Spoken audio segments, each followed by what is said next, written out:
Yeah, we straight chillin', serial killing, pre-cold villains on the mic, got you reeling. 5-star rated from the floor to the ceiling. If you catch a 1-star, no time for feelings. Got a team and DJ on the ones and twos. By the name else above, so don't get confused. So grab a seat by the fire, roast them all over two, and prepare to hear the legend of the straight chilling crew.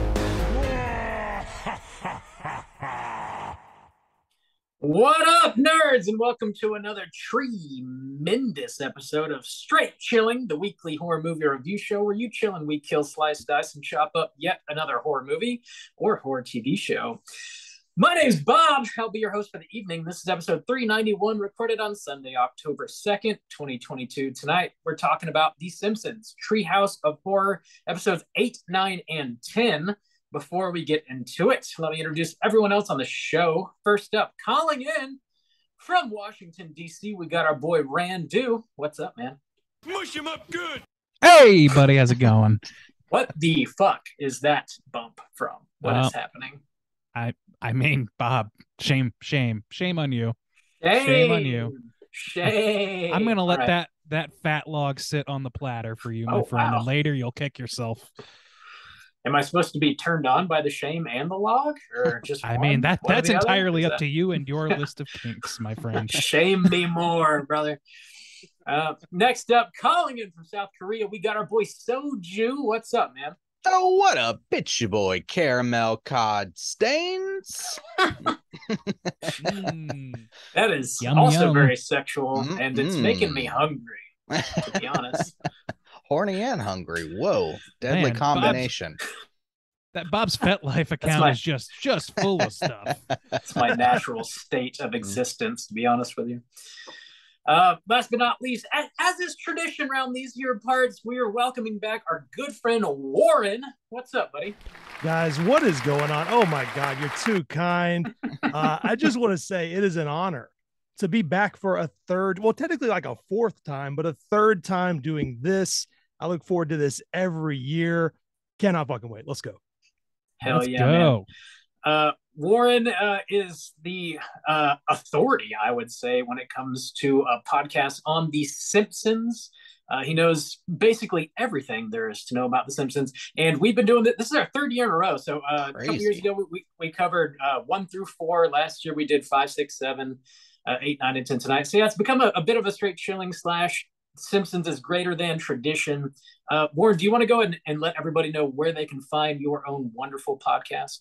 I would love to do that. And, you know, I always joke that if you like The Simpsons, but you're afraid that you don't like it enough and you want to hear some big asshole go on and on about how great the show still is and how it's never truly been bad, then I am your man. You can follow at Bart of Darkness to see my collection. You can follow at Simpsons is greater than and look that up any place on the planet that has podcasts and hear me ramble about that over and over again. I do episode reviews. I just do interviews with people from the show. I do a little bit of everything and it's a blast. So come hang out with me. I'm not as annoying as you might think from this introduction. And I think you'll have a good time. I'm Warren is not- unbelievably amused. Warren's not annoying at all. Or if he is, it's in the best way possible. I promise I you love that. that. I love that. It's like the before- hottest Simpsons take possible, by the way. Yeah. So hot. It's never really been bad. Mr. Hot Cakes. I mean, you know, I'll give everyone a little preview. This is what I will say. The Simpsons, while it has its moments that are not great, every season has a good episode or two. You can take that to the bank. And I could make a list that includes every season in some way. So I will maintain that it has never been truly awful. It just has moments that are not great. So there you go. Webster's Man, dictionary defines bad How Simpsons, dare you? season 15. Okay. Amazing All right, to Bob, be let's seen. keep this train a moving. Yeah, Boo. yeah. We got a pile of housekeeping to tackle, so let's jump into it. This is the first week of October. October is always crazy for us. We are outdoing ourselves this month for sure. So this week we are dropping something literally every single day, Monday through Friday. So let's kick it off on Monday. First thing, we're dropping a brand new trailer on YouTube for something very special Juice has been working his ass off on. What is it, Juice? Why don't you let the people know? Oh my God. It is the trailer for the first of many, I assume. Probably. Straight Chillin' documentary. We are celebrating 8 years of existence. 400 episodes. Oh man. And His 8th birthday party is going to be so lit. And we're spilling it all. We're spilling it, baby. Spill it, girl. Spill it. Check that out just to get a little taste, of what you're going to be getting later on. But we're not spoiling too much yet. Just a little taste. A lot of behind the scenes shit coming very, very soon. We look forward to that. On Tuesday this week, we are dropping a new episode of Let's Get Physical Media. So this is something Mikey and I have done over the past couple of years. We record our own commentaries for movies that we enjoy, and we're dropping one this Tuesday for Terrifier. Brand new commentary. Bob, I just watched that yesterday. Whoa, man. Looking forward to hearing that. Hey, ho. Oh, hey, ho, man. It was fun as shit to record, honestly. You can find Let's Get Physical Media anywhere you get your podcasts, and of course our regular shows. Mikey and I just talk about collecting Blu-rays, 4Ks, DVDs. Most of it's coming from boutique labels, and a lot of it is horror related. So you can check that out anywhere you get your podcast. Wednesday this week, of course. More shit I gotta do now. So much shit.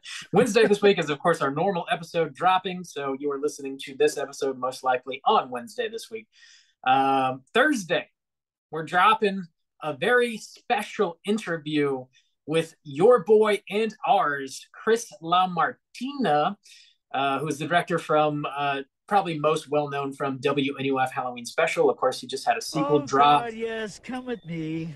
The Out There Halloween Mega Tape. Of course, he's got a handful of other films as well, but he was kind enough to take some of his own time out of his day and talk to us about how dope of a filmmaker he really is. That's our spin on it. That's his he was word. not that I'm a really dope self-aggrandizing. filmmaker. I kick Guys, ass. I don't mean to toot my own horn, but here I go. It's just 15 minutes of that. Yep. I don't even ask any questions. Last but not we least, incapably ask questions, and Chris graciously answers. That's capably answers them. On Friday, actually every Friday in the month of October, we are dropping a mini cast. This is for our Patreon subscribers. We are dropping a new mini cast this Friday on Rob Zombie's The Munsters. Ooh, Bob, that was you talking about that one, you brave soul. That's me talking about that new Rob Zombie hotness. I'm not going to spill the beans. You'll just have to tune in and find out what your boy thinks about The Munsters. Let's take a wild stab. Right, I know. You loved it. It's so good. Number one movie of the year. It's topping my top 10 list. Promise you that. So also, holy shnikes, in other news, brand new months. That means we got a brand new poll. Our October poll pick closed. They Dwell Within was the theme that won. Hey. So, Juice, that was actually your theme. Whoa, yes. There was a little poll going reveal? at the beginning of the month about who picked what, since we kept it a mystery. Yeah.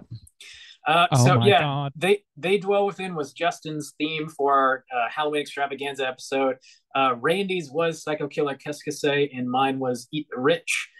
They Dwell Within is going to be the triple feature we cover for our Halloween extravaganza episode. Juice, do you want to tell the fine folks at home what 3 movies we're going to be talking about? What are they taking home? Thanks for putting me on blast, Bob. I don't have that note pulled up. It's going to be. Remind you. It's going to be. This is exactly what happened to me in that interview. Here we go. All kinds of shit. So it is going to be The Exorcist, The Last Exorcism, and The Exorcism of Emily Rose. That is going to be our triple feature. It is the only poll pick I have won this year. Well, it's a big one. Oh, is it really? At least it's a triple. This has not been the year for Soju, but at least it's a triple feature. Well, you know what else? Must be stopped at every opportunity. you're definitely winning the next one, because the November poll pick, which is currently posted on Patreon, is your takeover month. What are you doing for the month of November, Juice? What are people voting on? We're actually doing a director highlight on this time, which I don't know. Maybe we did a Tim Burton, but this is a oh, Randy, okay? Randy. Oh, okay. You like glitched out or whatever. I reset my camera. That's all okay. good. Gotcha. So this is a Henry Selick highlight. He had 3 animated films, which I feel are kind of classics, and in a way kind of introducing a lot of like young people to horror, me especially, which is why I highlighted this. So the 3 films that I chose were A Nightmare Before Christmas, James and the Giant Peach, and Coraline. This is like, I remember getting on the plane to Korea earlier this year, and I sent this out. This has just been waiting. Like, I was just like, I know what I want next. Which is lucky enough, because it's been a bit of a rough year with our basket cases, our Godzillas, our like Placids. I want to end with something kind of classic, All something bangers. nice, All you bangers. know. So it kind of lucked out for me to come towards the end of the year. But yeah, that's my pick this month. Get the juice now. Get the Nice. juice now. Get your votes in before the end of October, and we'll see what we're talking about this November. Bob, how those numbers looking so far? Currently, Coraline is on top.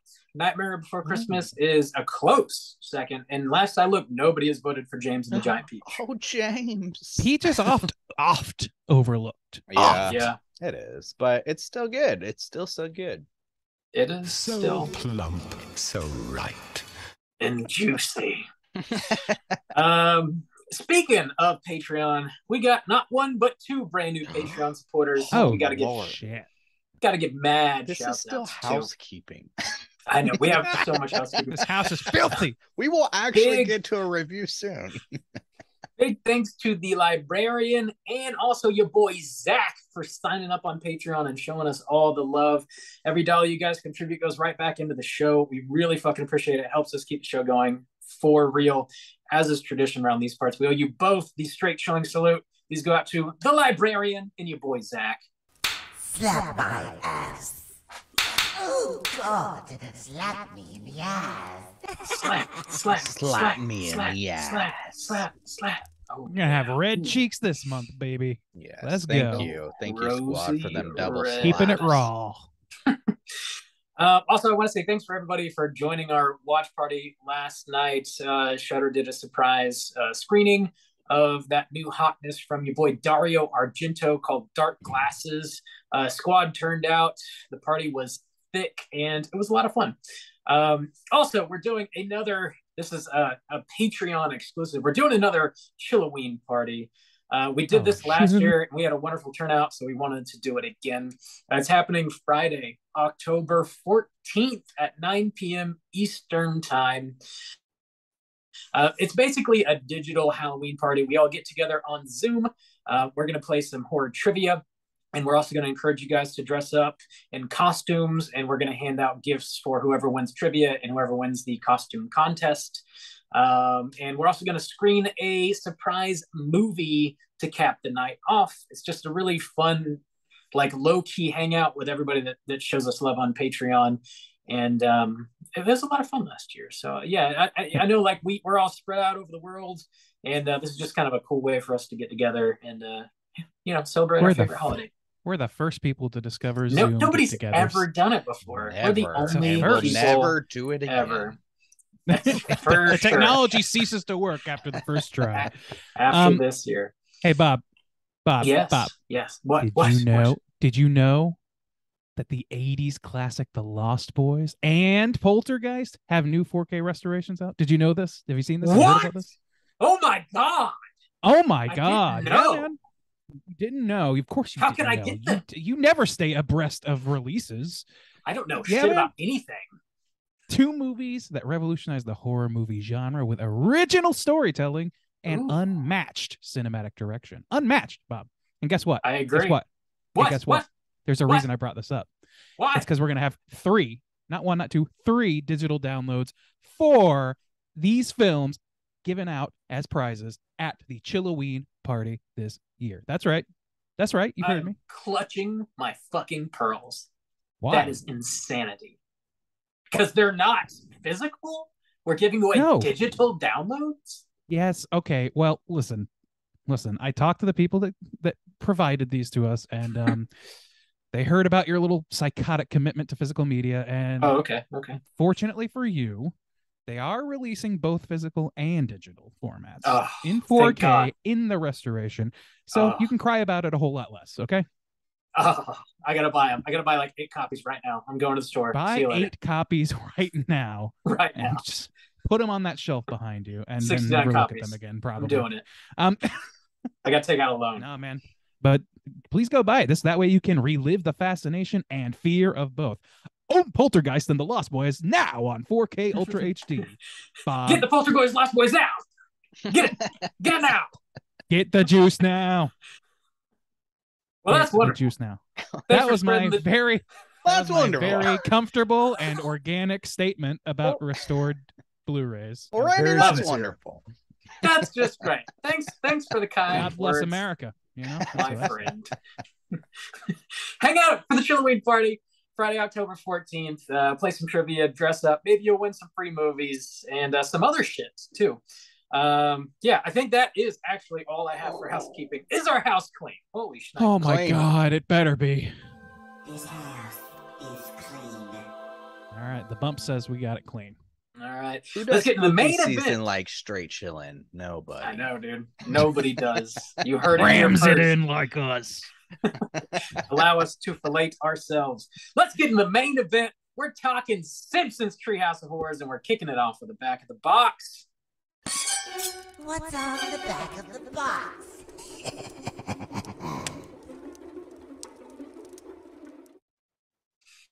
All right, boys. We all know the Simpsons. We're familiar. They've been around for as long as we've been around. It's true. Everybody's favorite dysfunctional motherfucking family. So we're talking episodes 8, 9, and 10.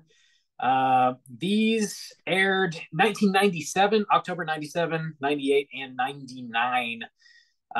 So I'll run down just a very brief one of those synopsis. was the year I was born. I won't tell you which that's one. not even a lie at all. God, you're young. I am quite young. 8 years old. I'm going to run down a very brief synopsis for all 3 of these, and then we're going to drop just a blanket spoiler warning. So episode 8, we got Homer battling mutants after Springfield is annihilated by a neutron bomb. Also, Bart ends up having his DNA mixed with a fly. And finally, Marge is revealed to be a witch in colonial Springfield. Episode 9, we got Homer receiving an evil hair transplant. Bart and Lisa get trapped in an itchy and scratchy cartoon. And finally, Maggie is revealed to be an alien. Number 10, the Simpsons attempt to cover up their accidental murder of Ned Flanders. Bart and Lisa acquire superpowers. And finally, an electronic apocalypse threatens Springfield. There's not much to spoil in these. They're super, super short, but just in case you haven't seen them before, we're going to go ahead and drop that spoiler warning for you right now. Here we go.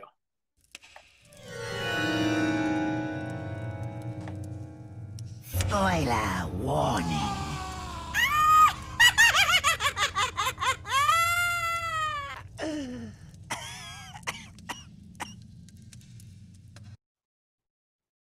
Oh, boys. You still with us, Warren? You hanging out? Oh, I'm here, guys. I'm sipping on my spiced apple Waterloo. I'm feeling great. I'm going to be Ooh. burping throughout the whole episode. So that's also a really good decision for something to He's do. Love brag more. Is that a seltzer? My man. It is a seltzer, baby. It's Killing delicious. it. Bang. Seltzer So, yeah. revolution is here. Yeah. I actually do like We're- seltzer water, even though Randy hates on it. Come We're on, getting Randy. into episode, hate it. episode number 8, Treehouse of Horrors. Warren, off the top of your dome, do you know how many total we're at now? It's in the 30s, right? 33. We are at 33.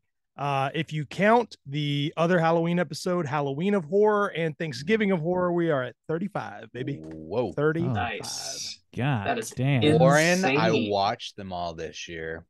Did you? First time ever. Yeah. Okay, tell me this before we dig in. Would you say you liked more of them than you expected? Never mind. Don't answer that. Let's move on. My eyes, my beautiful eyes. Just silence. That's Just tough to say. I think his connection cut Justin out a little just bit. Let's just slowly get into the sunk in his episode. chair until Right, he's no longer right. visible. right. I Bad watched connection. I have episode- watched them. Episode 8 starts. So I mean, they all have their own like very specific intros that are a little bit outside of the norm for The Simpsons. This one kicks off with a Fox censor sitting behind a desk, and he's talking about how terrible these episodes are, and he ends up getting murdered by the little TVG icon. It pulls out a knife and like stabs him to death, which A good bit. pretty solid way to kick it off. I It's love in the this. spirit. I love the joke about the crack pipe. I think we can do without the crack pipe. I think the best, like, yeah, the like the rating killing the guy is kind of funny, but what's really funny is just everything the censor says basically is really funny. I think he's like, So got that good. line about like what was it? He's like, he just does this like big cackle, and he's like, I don't know. Immediately No. afterwards, it's a classic. Well, and also I will say that the reason for that, not to interrupt my man with the breakdown, but the team had a lot of issues with this episode in particular with the censors. So that's why they pitched that joke. And then they had a hard time getting that past the censors. So they had like double trouble because they were like, well, this is funny, but you're going to have to do this, this, and this. And they were like, oh my God. So this was a very, very edited or, criticized episode by the censors. Well, it's certainly criticized back because it's like that line is like, we're here to help protect you against reality or whatever it was, the truth or whatever. Protect you from the truth. So Love good. it. God That's that, bless like, America. Early self-aware stuff in adult animation. Juice, was this Halloweeny enough for you or no?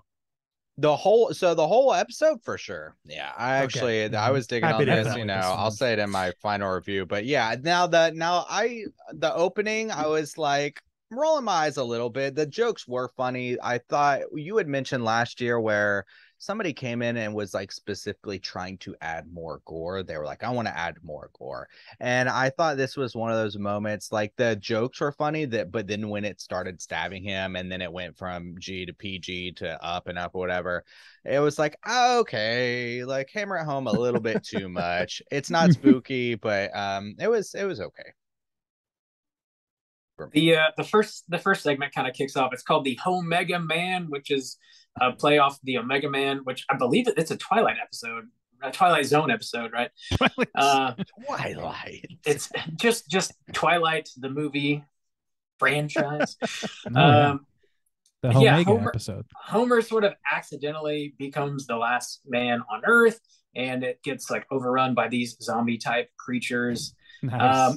It's a lot of fun. I don't know. Are you guys familiar with the source material on this one? I know we always like try to tap off the source material a little bit. So have you guys seen that episode of Twilight Zone? I mean, have, but it's been a very long time. I actually forgot that that's what it was. It's also a film called The Omega Man, 71 Right. film, which I have not seen that. I have seen, this is the one with the glasses, I've seen, right? okay, I've seen So the it is movie. so it is a Twilight Zone or not a Twilight Zone? I think there is I a think- Twilight Zone episode by that name, yes. I believe I've only seen the movie. Been many years. Okay. See, I have not seen the movie, but I think, Yeah. Bob, the episode you're talking about, is that the one with the glasses? That's like the first episode, I Right. think. That's Yeah. the one I'm thinking about. I've never seen the movie though, to be fair. Yeah, I don't know. I've heard the movie's fantastic. I think they do a decent job, like riffing on the source material here. As the nukes are like flying into Springfield from the French, it like zooms in on the comic book guy, and like as the missile's flying towards his face, he's like, "Oh, I've wasted my life." That's a classic line. Honestly, that line is embedded in my fucking memory forever. It Me will never too. leave. Me too. It's Yeah. just a And- perfect line for that character. And you also get King and Kodos really early, which I know my man Bob was loving. I Mm. love and that King scene- Kodos. That scene was almost cut, and the producers, I mean, they really were like, no, we got to have King and Kodos. We need King and Kodos at least for this scene, so they convinced him to keep it in. But I love the joke. I love the little weird aliens that are like, "Oh yeah, King, I'm writing it down." I think Yeah. that's all great. I'm glad they didn't cut it. I love that That's the Homer dancing naked in a church because he can do whatever he wants, being the only human. You know, that's what he chooses to do. That's Again. that's the one. Yeah. So like then he meets the mutants, which are just the citizens of Springfield with weird scars on their faces and red rings around their eyes, pretty much.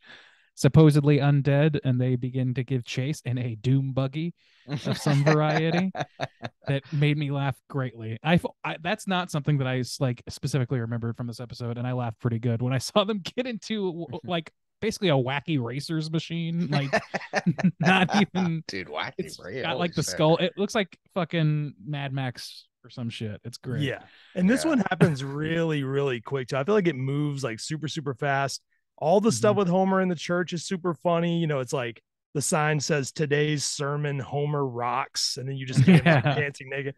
I mean, I feel like this one goes by really quick, but I do got to say, I love this one. And I think it might be my favorite segment that we're talking about today. It's one of my favorite Treehouse segments, period. So no spoilers, but I really, really think this segment's super funny. Because you have this joke that I would argue is one of the funniest in the whole show, where Homer is remembering his family and each of them are swinging at a baseball. The baseball Marge bat. misses her ball. Everyone else hits it, but Marge whiffs. Amazing, perfect joke. So I have to mention that. And the rest. And it's like the dog, the cat, and the TV. And Maggie. And Maggie. Yeah, and fucking Maggie. The TV. Uh, This Next one, I fucking- actually really did enjoy this one. I usually kind of knock on the Twilight Zone episode once, but I actually did really like this one. Another joke was the initial bomb shelter that he's got out in the backyard, which is just a box.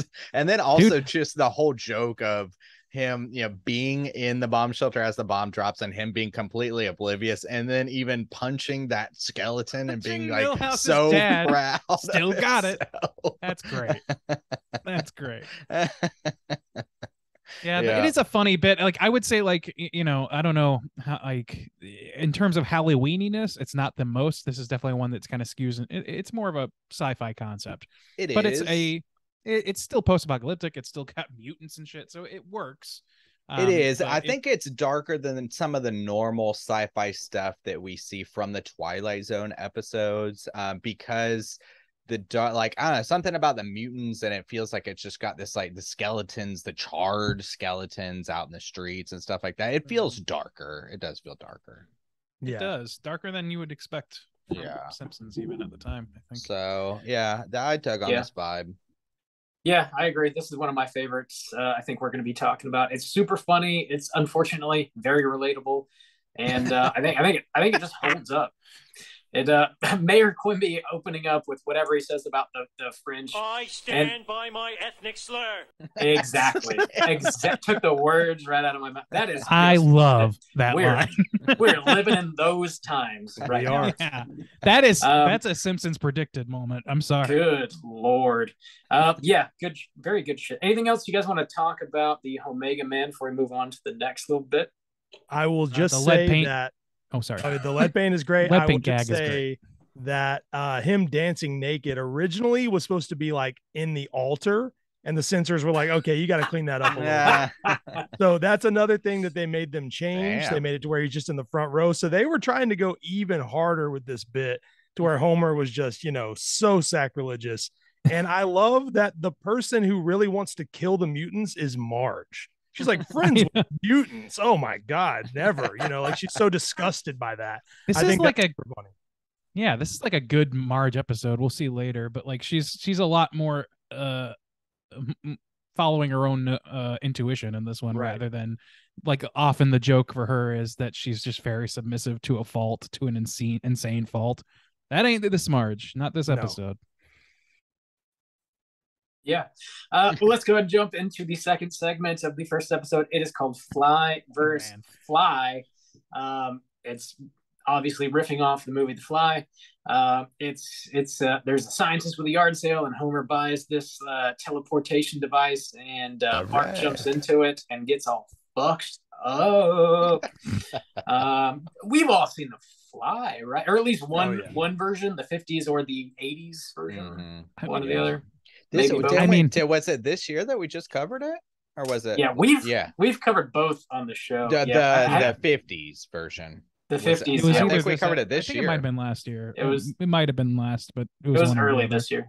Early in spring, Miles pick, Miles, shows it. And so that was the first time I had ever seen it. So of course, this is another one we say all the time that introduced me to this concept. I mean, even the help me stuck in the web. I never saw The Fly, and then later I was curious because I knew The Simpsons, so I was like, well, I want to see that ending and stuff like that. So this has always stood out in my mind as one of those kind of like classic horror segments to me from Treehouse. Mush him up good. Yeah. That's where. How does this one hit you, Warren? I love this one. I think it's a great, I talked about the Marge whipping on the ball in the last bit. I think Homer's whole little bartering situation where he's like, transporting man, in 35. I think that's all so good. Why would he be selling this for $2? Why would he take 35 cents? Super fucking funny. Only transports matter. But it did get me thinking, though, and I want to ask you guys this. I like to prompt the occasional question on these annual tradition episodes. If you guys had a matter transporter, what would you do with it? Would you not drive to work? What would you do? That's the thing. It's so tough because you have to haul it around. It's so big. I mean, I don't. I'd probably, I don't know. It seems like I guess Homer I'd can leave handle one it on at his home, own. But... And I guess I could bring one to Korea. That'd be real convenient. Yeah, that would have been my answer. Like, I'll just bop over to Korea and hang out with Juice anytime I want, and then just come back home. I'll just pitch in on the shipping to get one of those bad boys over here. That's the way. That's the way. We're gonna get done, dudes. The other end is just in Bob's Tiki Bar, so I'll just pour me up a drink. Where'd all the rum go? Just reach in and grab that cat ear medicine whenever you want, baby. Come on. Absolutely the best smuggling operation in operation. Period. Justin just turns into a tiki mug. He gets all fucked up. Damn. It's 5 o'clock somewhere, and I'm going there instantaneously. There's a cat dog in this episode that kind of tripped me out. Cat and dog come out, morph together. I feel like this segment isn't like quite as funny as the first. It's sort of, and we've talked about this before, like the mid segment sort of takes a dip almost every episode. This one doesn't like have the laughs. It's got the source material though. Sure. Really? Yeah, it really does the homage well, I think. And I thought there were some really good jokes. Like one I wrote, like, somebody punched me in the face. It was your mother. It was your mother. I will say this episode, or this segment rather, has one of the phrases I use the most from The Simpsons, and that is highly sophisticated do wacky. I think I've said that so many times in life. I think it's so funny. My wife always hates how funny I think it is. Like every time I watch this episode, I laugh way too hard at that line. So there you go. I also like that Bart does it on purpose, and he's like, I'd be stupid not to do this. Yeah. He already suspects like he's going to be terribly mutated. Yeah, it does have some really good jokes. It's not the same kind of humor. I will say one that I always kind of point out to people that I feel like is really easy to miss is when they're at the table. Like after Bart turns into the Fly, they're sitting at the table. Oh my God. And Homer goes into this whole spiel. He's like, and then Lenny says, as if, don't even go there, sister. And they're all laughing. And Lisa goes, good one, Dad. And then very quietly, you hear Homer say, well, Lenny said it. But Lenny said it. It was like one of the most... It's one of the most organic conversations in the show. It feels so real. It's like, well, Lenny said it. It's a good one. Man, a weird moment of humbleness from Homer. Also, too, that's completely out of like character for anybody, for Lisa to like get in. Oh, good one, Dad. Like, when has she ever said that?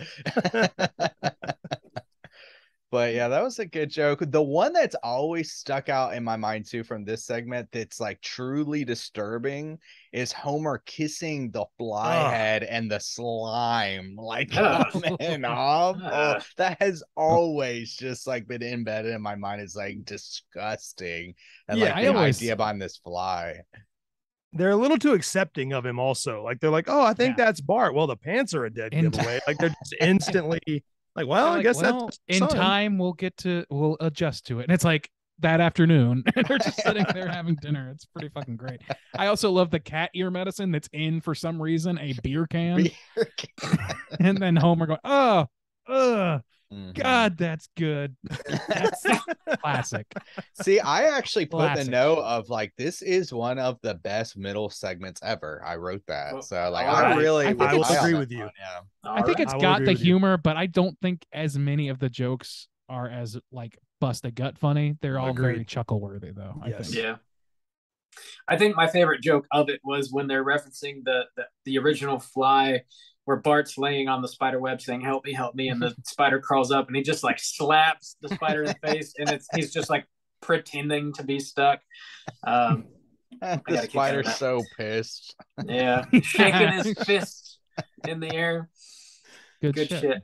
Okay. Anything else? Fly versus Fly? I will say large portion. So I read this online. This is something I always forget about this one, but large portions of this one were cut. I don't think for censorship reasons, but for time. So originally in the end, the Fly was also supposed to emerge from the teleporter, but is considerably larger, and the Simpsons were supposed to ride it to the mall. So that's real, but that changed and it never happened. So there you go. I think that's a fair concession. Yes. Yeah. All right. The last segment of episode 8 is called Easy Bake Coven. Colonial Springfield. Everybody is accusing Marge of being a witch. Is she or is she not? I don't know. This might be actually, like, having seen this time around anyway, it occurs to me that this might be like maybe my favorite segment of Treehouse of Horror. It's good. It's really? a good one. Yeah. Okay. It's I like it a lot. Yeah, I mean, on top of it More being than the like just as well, here's the reason. The reason is like this is as funny as to me as the shinning is. It's as funny as the funniest to me. It plays on cultural things. It has that aren't like modern, not modern pop culture stuff, which tends to be the biggest like diminishing returns for what I've seen from this. But on top of all that, this actually gives a pretty fucking badass origin story for Halloween, like that I genuinely like, and it's like so the most Halloweeny in that sense. So I like it for that reason. Yeah, and I don't think it's based on anything. From what I could find, it's not based on anything. And I like to imagine that this is in the same universe as a Gobbledygook from Thanksgiving of Horror. That's my little headcanon there. Yeah, it could. Yeah. I mean, it genuinely it's based on the Salem witch trials, but not like a specific. Yeah, but the idea of the beginning property. Of Halloween. Yeah. The idea of them getting, here's gingerbread kids instead of children. So you send the ghosts or the spooks or whatever away. It's a great idea. I like it a lot. It is a fucking awesome, like, you can make a pretty compelling kids Halloween special around that idea, I think. Like, top to bottom. Like, and they just used it in this fucking short for Treehouse of Horror. It's, man. Yeah. And this is incredible. the only Treehouse that Mark Kirkland directed. Like, he did a ton of episodes of the show, but this is the only Treehouse he did. And I gotta say, this thing looks fucking great. Like, there's so many shots across all 3 segments that I'm just like, that looks awesome. That looks great. That's a great decision. I love Marge's hair exploding into bats. Yeah. I mean, them looking in the cauldron, all of that's great. And I think there's very funny jokes in this too. I like Marge and Patty and Selma getting some jokes in. You know, if it were up to you, the whole brew would be made of nude eyes. I know. You know? It's like, that's great. I was gonna say that same line. I really laughed at that pretty good. And you know, like, they're so unabashedly like ready to just eat kids. Like, well, it's we were just gonna steal their shoes or something. That shit's great. Like, it's just like little things like that. Some of them are more chuckle worthy. Some of them are like just outright funny. I love I do have like, I don't know, like like Marge's big reveal. The entirety of it is great. It's just great. Really, A lot of my note, like that ought to show God whose side we're on. Yeah, yeah. That's 3 casualties this week, or whatever he said. Yeah. we And killed also- 3 accused witches this week. And then also when Lisa's like, doesn't the Bible say? And then he's like, the Bible says a lot of things. Yeah. Yeah. How I was true. gonna say that same thing. It's like the Bible says a lot of things. Shove her, like, come on, you know. Yeah. It's good shit, man. The It's Bible just says a accurate. lot of things.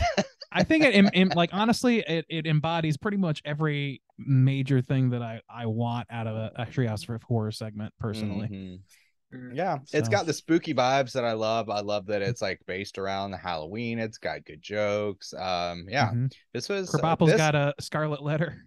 yeah, this was a whole like even like Bart teasing Lisa like she's a witch, she's bewitched, man, whatever. Just Yeah. like being a little like dick about it. Must drop pantaloons. And Yeah. balloons.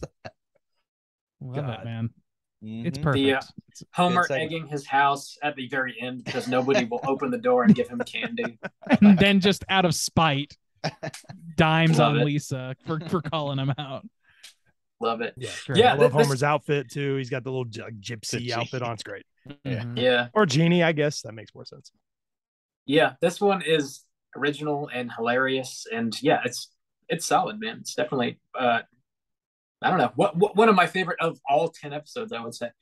Anything else we want to touch on here before we rate the whole episode? I don't think Not so. me. All right. All right, let's do it. Warren, why don't you kick us off out of 5? How are you going to rate episode 8? Not to give away anything on my list, I love this one. I don't think it's like the best one of all time, but I gave it a solid a 4, not a poor, a 4.5. I think it's Ooh. just below perfect. I mean, it's really, really good. Ranks very highly for me overall. Love it. All right, Juice, what about you? Yeah, I actually generally agree with that. I think the only thing that keeps this from being like one of the most like kind of perfect, especially within the top 10, is that opening segment for me. Like if they had something a little more traditional or even a little bit more spooky in tone, I think that really would have like solidified it as a 5 for me. But generally, I think the segments are really good here. They're all like classics in my mind. And it doesn't bother me about the sci-fi or the Twilight Zone stuff. So yeah, 4.5 for me as well. Look at that. Oh my I God. Juice and I know. agree. We're off to a good Whoa. start. Wow. Whoa, better than last year so Gracious. far. Ray and Do, how do you do? Well, I'd love to keep the streak alive. I was going to give it a 4.5 as well, and Whoa. pretty much for all the reasons Juice said. Like this, I agree. Like it's kind of the only thing that pushes me away from giving it a perfect score is that 2 of the 3 segments are more leaning into sci-fi than straight horror, which gives a couple of the other episodes an edge over it. So I just can't give it that top spot based on that. But I do think that maybe Easy Bake Coven it's certainly in my top 3 segments that we've watched for this, or the 10 episodes, first 10 episodes. So yeah, 4.5 for me too. Right on. I'm going to break stride here and come in just a little bit lower with a 4. Whoa. Way to go, Bob. I Ah. Get on me. That Flyver's Fly just kind of takes it down a notch for me. But the first and third segment, I really do dig. I think they're super smart and really funny. And the intro, I guess, is maybe a little bit lackluster, but it doesn't bother me a whole hell of a lot. But I dig it pretty good. So yeah, solid first episode. Let's get into number 9. Let's kick it off. We got another fresh intro here for episode number 9. We got Freddy and Jason just chilling on the couch, which is tough to beat. I would think, especially for horror lovers. Well, you're going to love this too, Bob. And I don't know if you found this little factoid, but that is actually Robert Englund voicing Freddy on the couch. I thought it Holy might be actually. shit. Damn. That's But who badass. is go. doing Jason? Because I mean, Probably Right. like an Yeah. actor or someone, but they went to the trouble of redoing the intro, making everyone die but Marge and Maggie. And I'm sure it's because of Maggie. I'm sure the censors would never let that happen. They probably tried to do it and they wouldn't let them do it. I would imagine. But you get this cool little intro. Bart, Homer, and Lisa all die. And then you get Robert Englund actually voicing Freddy Krueger. I think that's cool. Wow. I didn't know it's that. good That's shit, man. That was badass. Well, I gotta bump my score up a half point there just for Robert Englund alone. There you go. Juice, did this top the last intro for you? Yeah, it did. If this were the intro for the last one, it would have been a 5. Damn. All right. Yeah. First segment's called Hell to Pay. Big fan of that. Ever. I I do love that. I'm unbelievably amused. Randy's killing the bumps tonight. Great bumps. Homer gets a hair transplant, or really just like a whole scalp transplant from that. Forgive me, Warren. The guy that's the permanent criminal on The Simpsons. Snake. Thank you. Juice. Marge, And they found a donor.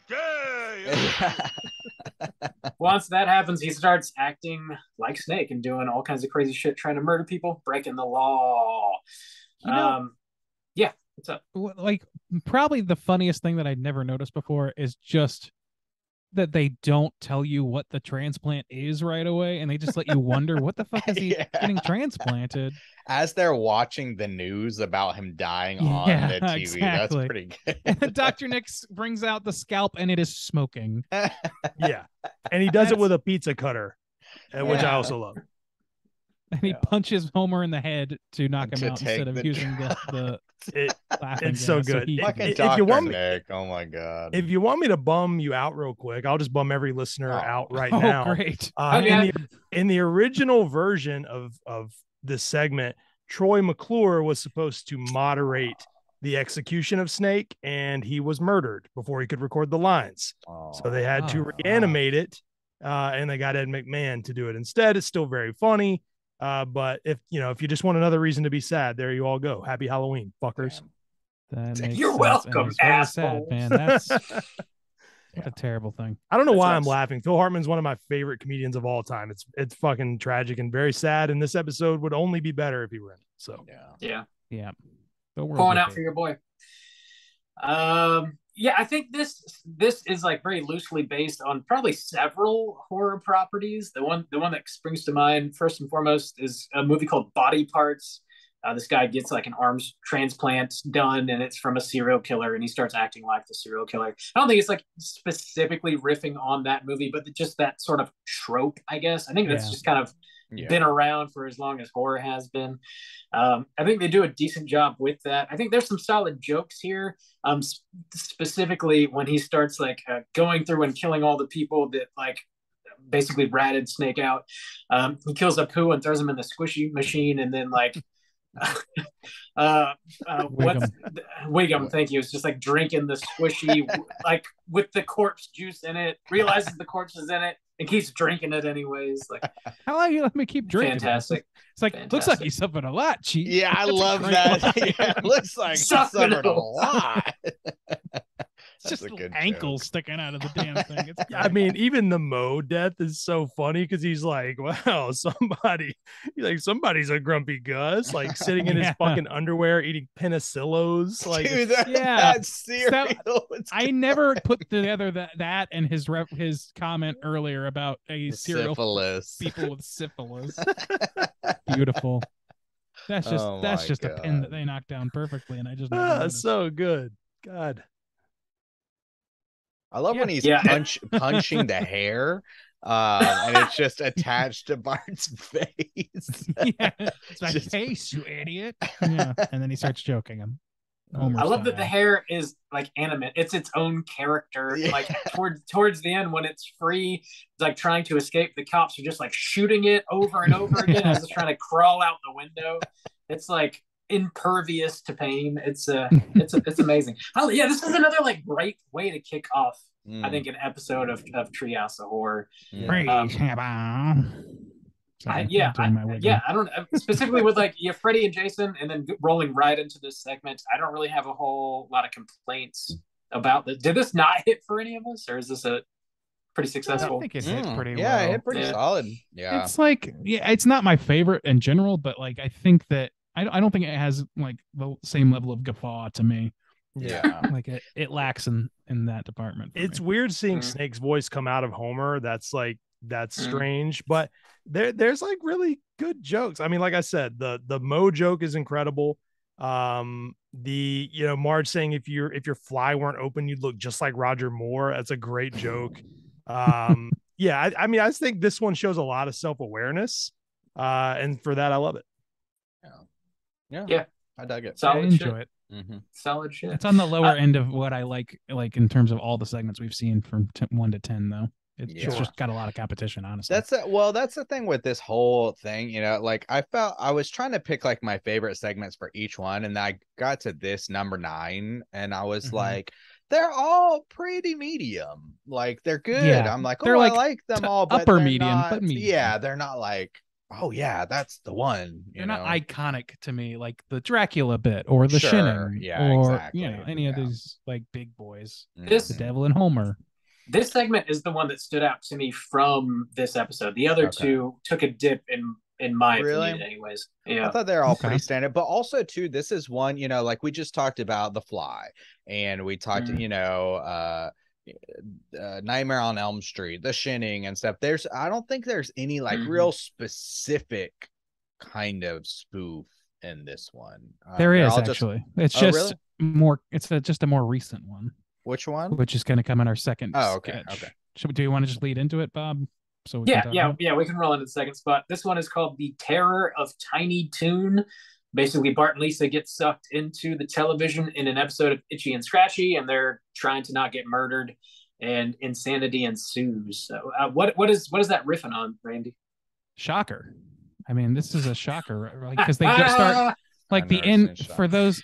Wes Craven's Shocker is a film that was intended to bring a new iconic villain to the stable of like Freddy, Jason, all those things. It's Wes Craven. Like it stood a reasonable chance, and it had that sort of like burgeoning meta style that became Scream later on.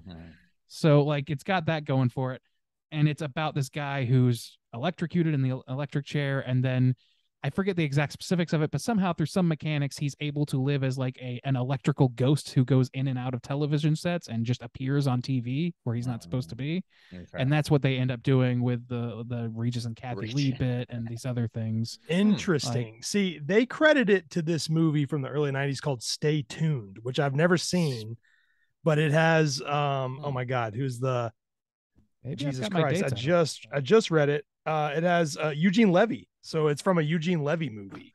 Never heard of it. But it seems like they were probably they were like, oh, this is similar to that, so this also works. It seems like, yeah, because that I've never seen what you're talking about, but that also makes sense, yeah. Because Shocker was 89. I just double checked.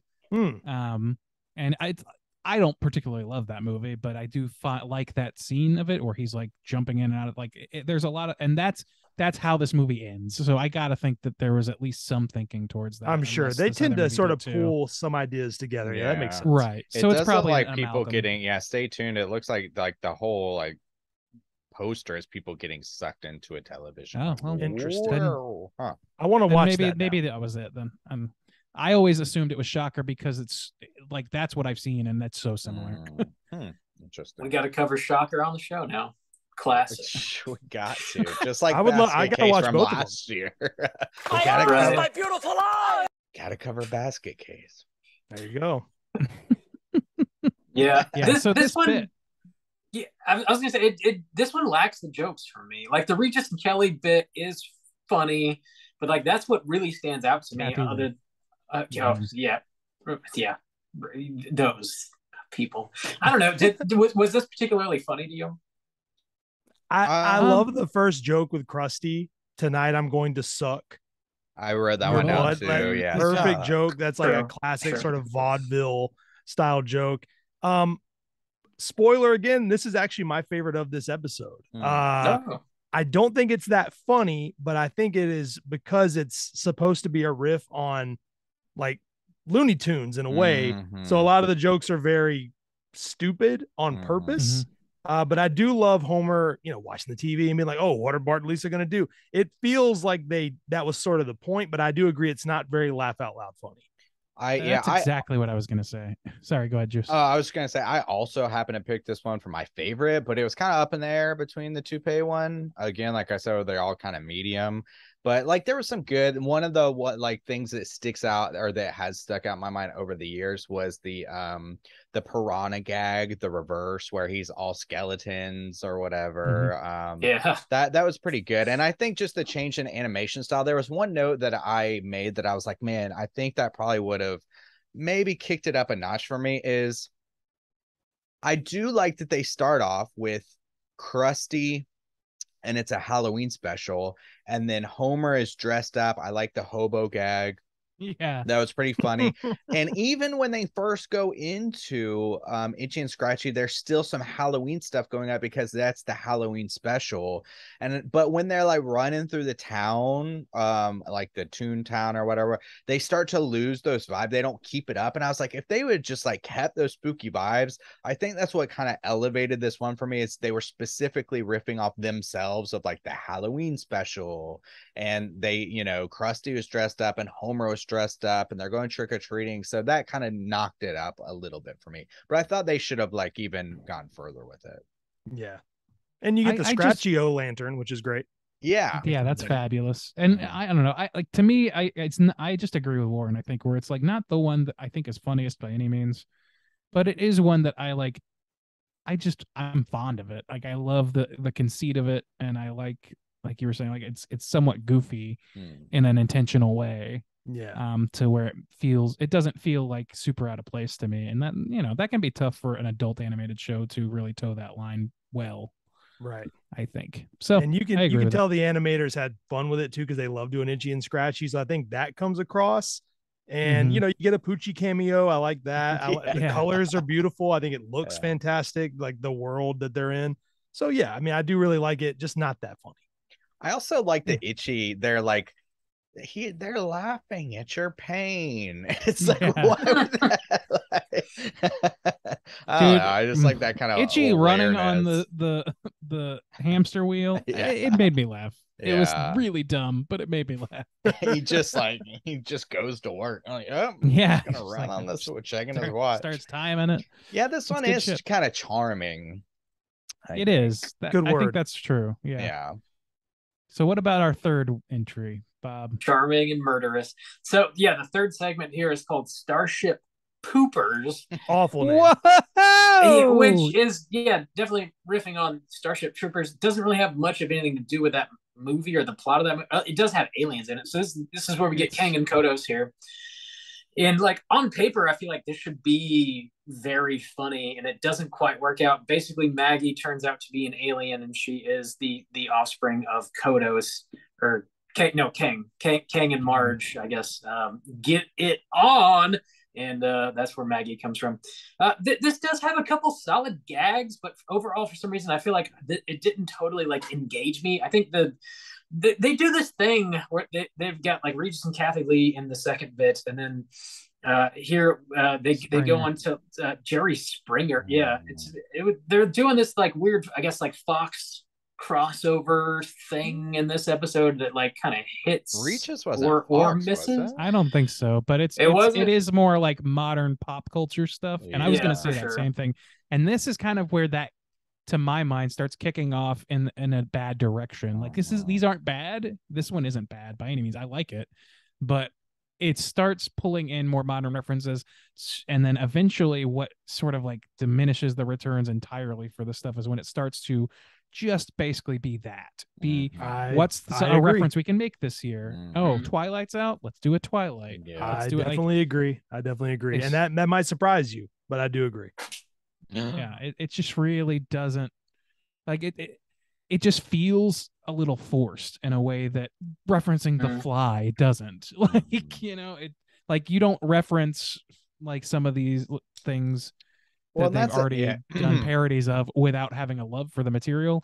And now it's starting to feel like, well, the whole world's laughing about how Jerry Springer is ridiculous now. Let's bring on the most ridiculous thing ever. Who's the Father episode with an alien. Well, there you go. That's the joke. And it just feels a little rote by comparison.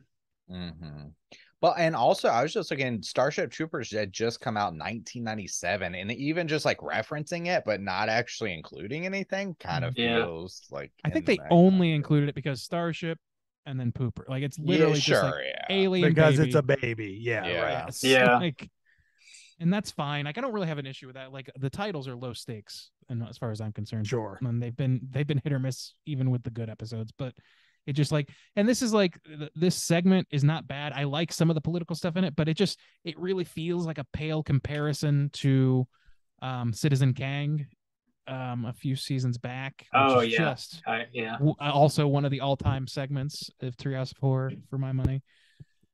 So like I don't know, it doesn't hit that hard enough. It just makes like an offhanded reference to Ken Starr and shit at the end, and it references pop culture. I don't know. It's funny enough, and I have nostalgic feelings towards it also, which helps, but it's not hitting the same level of it doesn't feel like the love of the source material is quite as strong here. Yeah. The love well of said. Jerry Springer is not Yeah, there. I don't Is that think- what you're telling me? I think it was the love of Jerry Springer cameo so that our ratings don't dip. Yeah. I mean, I think there's really funny. I mean, look, Maggie lost her baby legs. That's a funny Yeah. joke. It's a really strange premise, not really directly based on anything other than the name, like you said. It just kind of rests on like, oh, people love the aliens. Here's another very alien centric episode. Marge is a little out of character, which is funny, but also strange. I think it would have worked better if she didn't remember it. Like, I think it would have worked better if they would have been like, oh, we abducted you and then we wiped your memory. And that's why I you're did baby's like an alien. I think that's a little funny. I did like warning, prepare to be abducted. That was pretty I mean, great. that's good. The fucking rope. but- Even the choices, like, oh, you want behind the dark alley, or then it just like rotates around. Or That's your pretty friend's decent, wedding. Yeah. That's a pretty funny gag too. And like the Good thing bit. is, they have good bits in there, but it all seems like it's servicing a cameo appearance for Jerry Springer. Yeah. Sure. It seems like it was written backwards from we need to have Simpsons on Jerry Springer. How do we do that? Well, what do they do on that show? They have parental disputes. Yeah. So let's do that with something unlikely like an alien, and that's It does. Like it Yeah, really or- feels like that was the centerpiece of this instead. Or of, at the very least, very early into the idea, they were like, oh my God, what if we get Jerry Springer? And then the whole thing was Yeah. 100% that, even if it didn't start there. But I mean, I like Maybe. intergalactic hussy. I think that's funny. Yeah. I love the lady saying, if you're that baby's daddy, where you been at? Like, that's Yeah. a good pull. You need to learn your green ass some manners or some respect or whatever. Yeah. Like what was Some it she said? It's like I want to talk No about responsibility responsibility. right there. Responsibility. It has Yeah. responsibility. Homer. No, the green one. Yeah. That disgusting thing. Got her poodle Like, shirt on. they do some good bits, some good one-liners. It's just in service to something that's not particularly Halloweeny or horror centric. It's in service to something that is just pop culture centric, and that's Sure. kind of the problem that eventually takes over the Is sub Jerry franchise of Springer Treehouse still of Horror. going? Is that still a thing? Think so. I don't know, man. I don't think so. Yeah. Oh. I don't know. In syndication, It's- probably.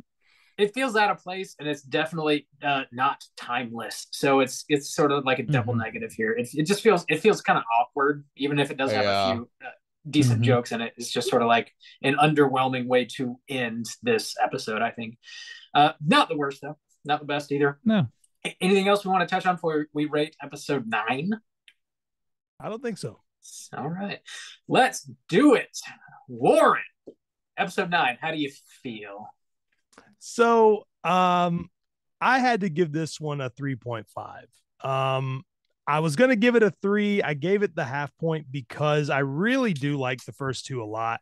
I don't think they're perfect. I don't think they're some of the best of the show, but I do think that they're pretty strong. I think maybe if they would have put the third segment in the middle, this one would have felt a little better. So I think by that standard and realizing it's two pretty strong ones and a weak one, I landed on a 3.5. Right on. Ray and Do, what about you? Ooh, second in line. Yeah, I gave this a 3 flat. To me, like I've already kind of talked about what my major issues were with that third segment in particular, even though I did like all of it and I felt like the jokes came at a frequent enough pace that landed, the jokes that landed, I mean, they came at a frequent enough pace to where I was not bored or anything, but I don't know, it just feels a little bit off. And I think honestly that the core of it is that it wasn't aiming at spoofing horror. It was just aiming at making a 3-part spoof for Halloween, not even necessarily focusing on the Halloween part. And that is a cancerous thought that eventually takes it over. And I don't know. You see more of that in X, which we'll get to, but I just that really doesn't work for me as well. So 3. All right, Juice. What about you? I also gave it a 3, and like I said, all these, the first 2, I like them; they're good. But overall, it's just a big kind of extra medium type of episode for me. Generally like positive, left me feeling positive, but not a whole lot to just kind of like lock into and say like that's the classic, Treehouse of Terror, Randy. But Classic. Had to throw that. It would make more sense if it was Terror. It actually, yeah. God but yeah, damn, alliteration counts, people. So yeah, I'm gonna give it a 3 out of 5. Bo Bear, how you feeling about number 9? Whoa, heading around the old bend there. Around the old bend. I'm in line with the straight chilling crew here. I gave this a 3 as well. I love the intro with Freddie and Jason. Hell to Pay definitely was a great start for me, but then when we hit the Terror of Tiny Toon and Starship Poopers, it just sort of it felt like really kind of hollow and fell flat. Not very horror specific. Had a few jokes, but just it ultimately wasn't quite there for me. So I landed on a 3, which is still not abysmal, but they've done better. They've done better. Let's go ahead and jump into episode number 10. We have arrived. We got a fresh new intro here with Kang and Kodos. They're doing some audience warm-up type stuff. They asked what do aliens have to do with Halloween? And of course we cut to everybody sitting on the couch, and they're all aliens from well-known horror movies, which is a pretty solid joke, I think, and very horror specific. They're sort of tipping their hat there. I thought that was probably the best intro of all 3 of these. How did that hit you all? Oh, I love it. I knew you loved that King and Kodos. Yeah. Come on, that's great. I thought the award ceremony themselves were a little awkward. But overall, yeah, it was worth that specific mention was kind of worth it. I like that. I also liked the couch gag where they brought back all the characters from that. Yeah. That for a 10th entry at a time where it didn't seem like the Simpsons were going to last into our 80s. Yeah. It probably felt more special to do so, and it felt like it was more. It felt like they put more. They did that for themselves as much as for the audience. Yeah, and I mean the intro is funny to me because it's not funny. I love he's got a human brain. That's I like that sort of stupid humor, so I'm into that. Speaking of stupid humor, I'm sorry. Go ahead, Bob. I was going to roll into the first bit here. Do you have anything else about the Nothing first bit? It's called "I Know What You Diddly Idly Did." Definitely a riff on "I Know What You Did Last Summer," the franchise, and it starts off with this hooded figure with the hook, and he's going around trying to murder folks or whatever. And also, it's got this crazy werewolf spin on the end of it, so it's very clearly riffing on a franchise and tipping its hat to a horror property that was super hot at the time. How did this hit y'all? Listen, this is not a great episode. I'm just gonna say that it's not great, but Homer eating Sugar Crisp in the fucking car and singing the song and then keeping the cadence going, guess I forgot to put the fog lights in. That's so goddamn funny. I just love that his mouth is full. He's eating cereal. Every time I see this episode, that is so good. So whatever we can say about this episode, that is a great joke and it deserves credit. So yeah, I can pinpoint that as a great joke, but I like how much you like it. So that elevates it. Cereal in the car during a foggy ride in the afternoon is so stupid. I love it. It's great. It is Dennis very Reynolds stupid. style. Yeah. Yeah.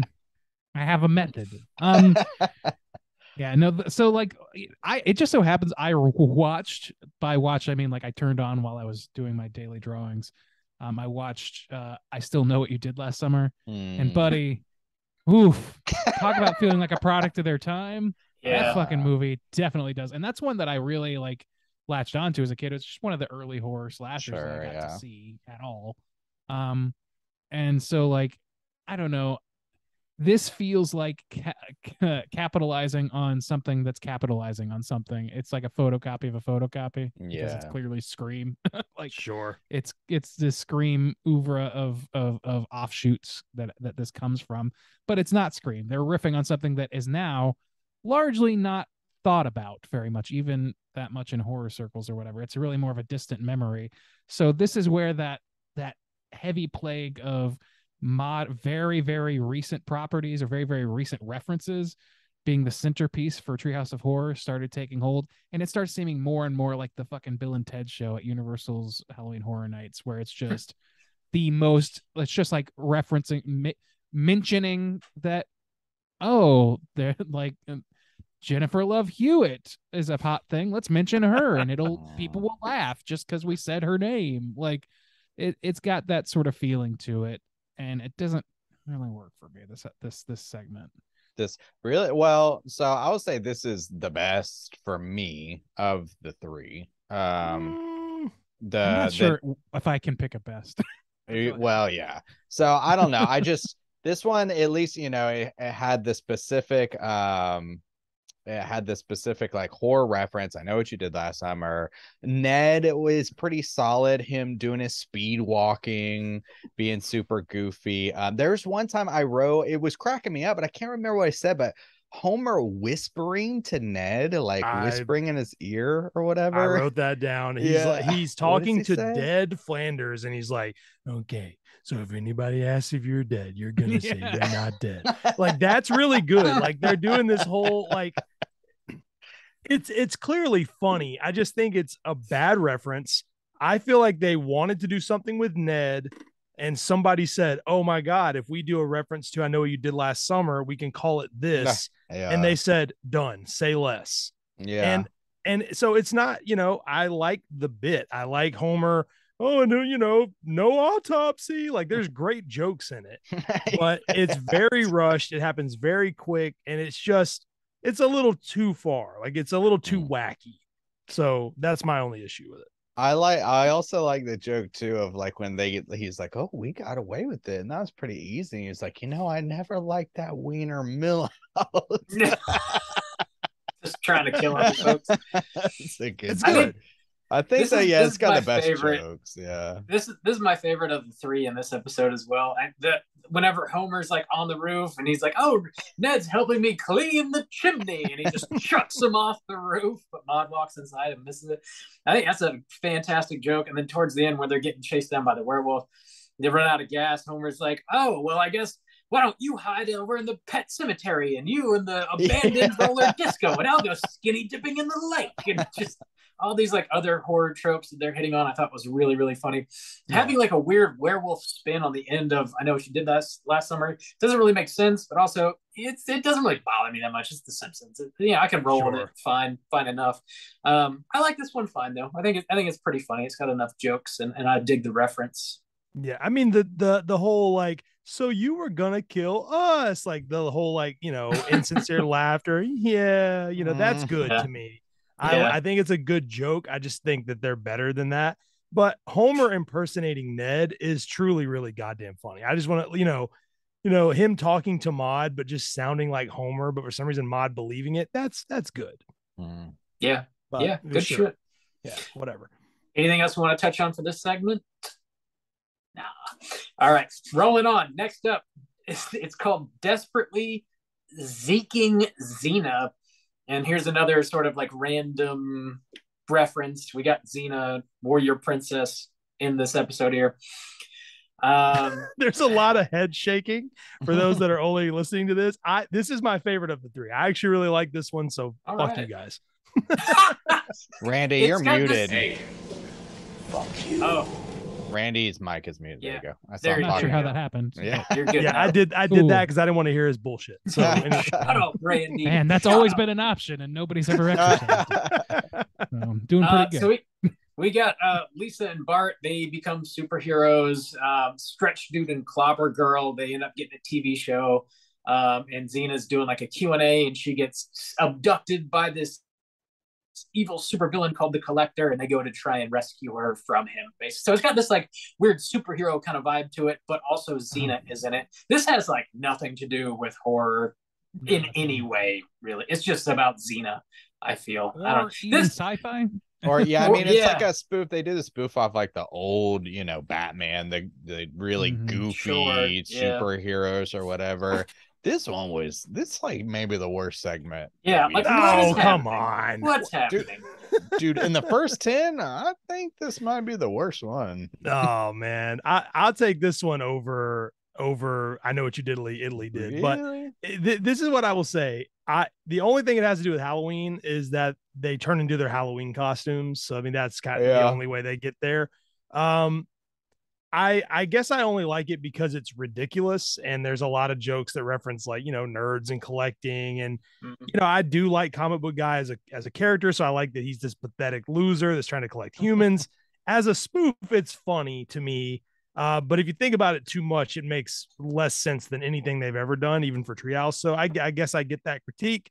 But this is like one of the most, as far as like Treehouse stuff, they merchandised this episode a lot, even recently. It was a popular one in like toys and stuff. They made a whole set with these characters in them. They also did like fast food toys. They've done plushes of Stretch Dude and Clobber Girl. There was like a Stretch Armstrong type toy made of Stretch Dude in the UK that's really hard to get. So people like this one more than you would expect, but I understand it. It's a little weird. I get it. It feels like so what I was going through all of them, and like this last one I was watching and I was saying on the podcast, oh my God, they spoofed Bambi. Jesus Christ. Like there's so many horror things to pull from. It just doesn't make any sense to me of why this would be, like we said, it's starting to like just dilute itself into just pop culture things, and it really feels like grasping at straws sometimes, like, which is crazy. Like, how have you run out of ideas for horror movies when all you have to do is spoof any kind of classic? And so this is the beginning of, there's another one. It was like Harry Potter and stuff like that, and it's just like, why are they doing a superhero on Halloween? Like, why? I will say this for that. Sorry to jump in, but so the Harry Potter one, I'm not a Harry Potter guy. I will give it some sort of a pass because they wrote that based on the book that actually came out before the movie even existed. So I'll give them that credit. Like it was a little more obscure when they made it. I think, and this is something, for all the good things I will say about Simpsons writers, over the years, they got a little scared of people understanding the jokes. Like they famously like made a lot of changes to the movie because they were afraid people wouldn't get some of the references. Like they were going to use Hank Scorpio in the movie and they were like, well, fuck, what if some young kid goes to see this? They're not going to know who that is. So we better change it, as if that would matter. So I think at a point in the show with Treehouse, especially, they were like, one, if we do things that, are deep cut references or horror references all the time, people might get burnt out by that, or they might not know what it is. Or two, it'll seem a little too easy, like we're just drawing names from a bucket. So I think sometimes they were truly attempting to like do something very weird in the space, or like do more than just horror and more than just sci-fi. But I do understand that for what its purpose was intended to be in the show, sometimes that feels very wrong or weird. So I see both sides of that. They did get Lucy Lawless in here, like actually voicing Xena, which is definitely, it was on Fox. I know that. So like that was probably fairly easy to do. And if you're watching Xena beforehand and then you roll into The Simpsons and all of a sudden you hear Lucy Lawless's voice, that I'm sure that did appeal to a lot of people that aren't just outright horror nerds. And I think she's funny in it. I think she does a good job. She does a good job. Yeah. Here's the thing, the superhero thing with this, I kind of try and put myself in the era. Like, I think that time has not been kind to this because it has been so kind to superheroes as a monolithic genre now. Also true. Looking back at it, it seems way more quaint than it probably felt at the time, or that I remember feeling it. I remember feeling it was quite quaint at the time. I watched this live or when it came out, and it was like, I don't know. It's like I don't remember loving it, but I remember feeling like, well, cool superheroes. Like this is like something Right. that we're not that people just aren't doing is making big like not big budget, but like big superhero like centric things at all. Like it References to was the 99. 60s, like 60s Yeah, Batman shit. Yeah. right. And it leaned heavily on like, oh, it's 60s reference stuff or whatever instead of modern, which is for the best, but also it just didn't.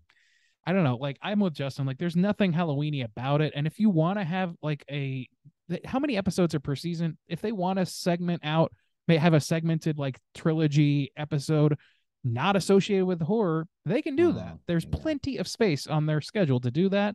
And I understand like maybe they had some trepidation or whatever. I don't really see that as a great excuse. It's a Halloween special, and Sure. it's got the word horror in the title, so like you could at least put a little bit in there. And to me, the jokes in this are mostly falling flat, and it's because it again, like time has not been kind to this because nerd humor has also blown out, like or like That's just true. nerd joke. So like this sounds like fucking Big Bang Theory jokes to me. It doesn't fit Okay, right. that's fair. Let me say this too. We are getting into an era of The Simpsons in general, or I would say an era of comedy in general, where a lot of things got kind of weird. I mean, this is the same era where shows like Family Guy started getting really big. South Park, stayed super big.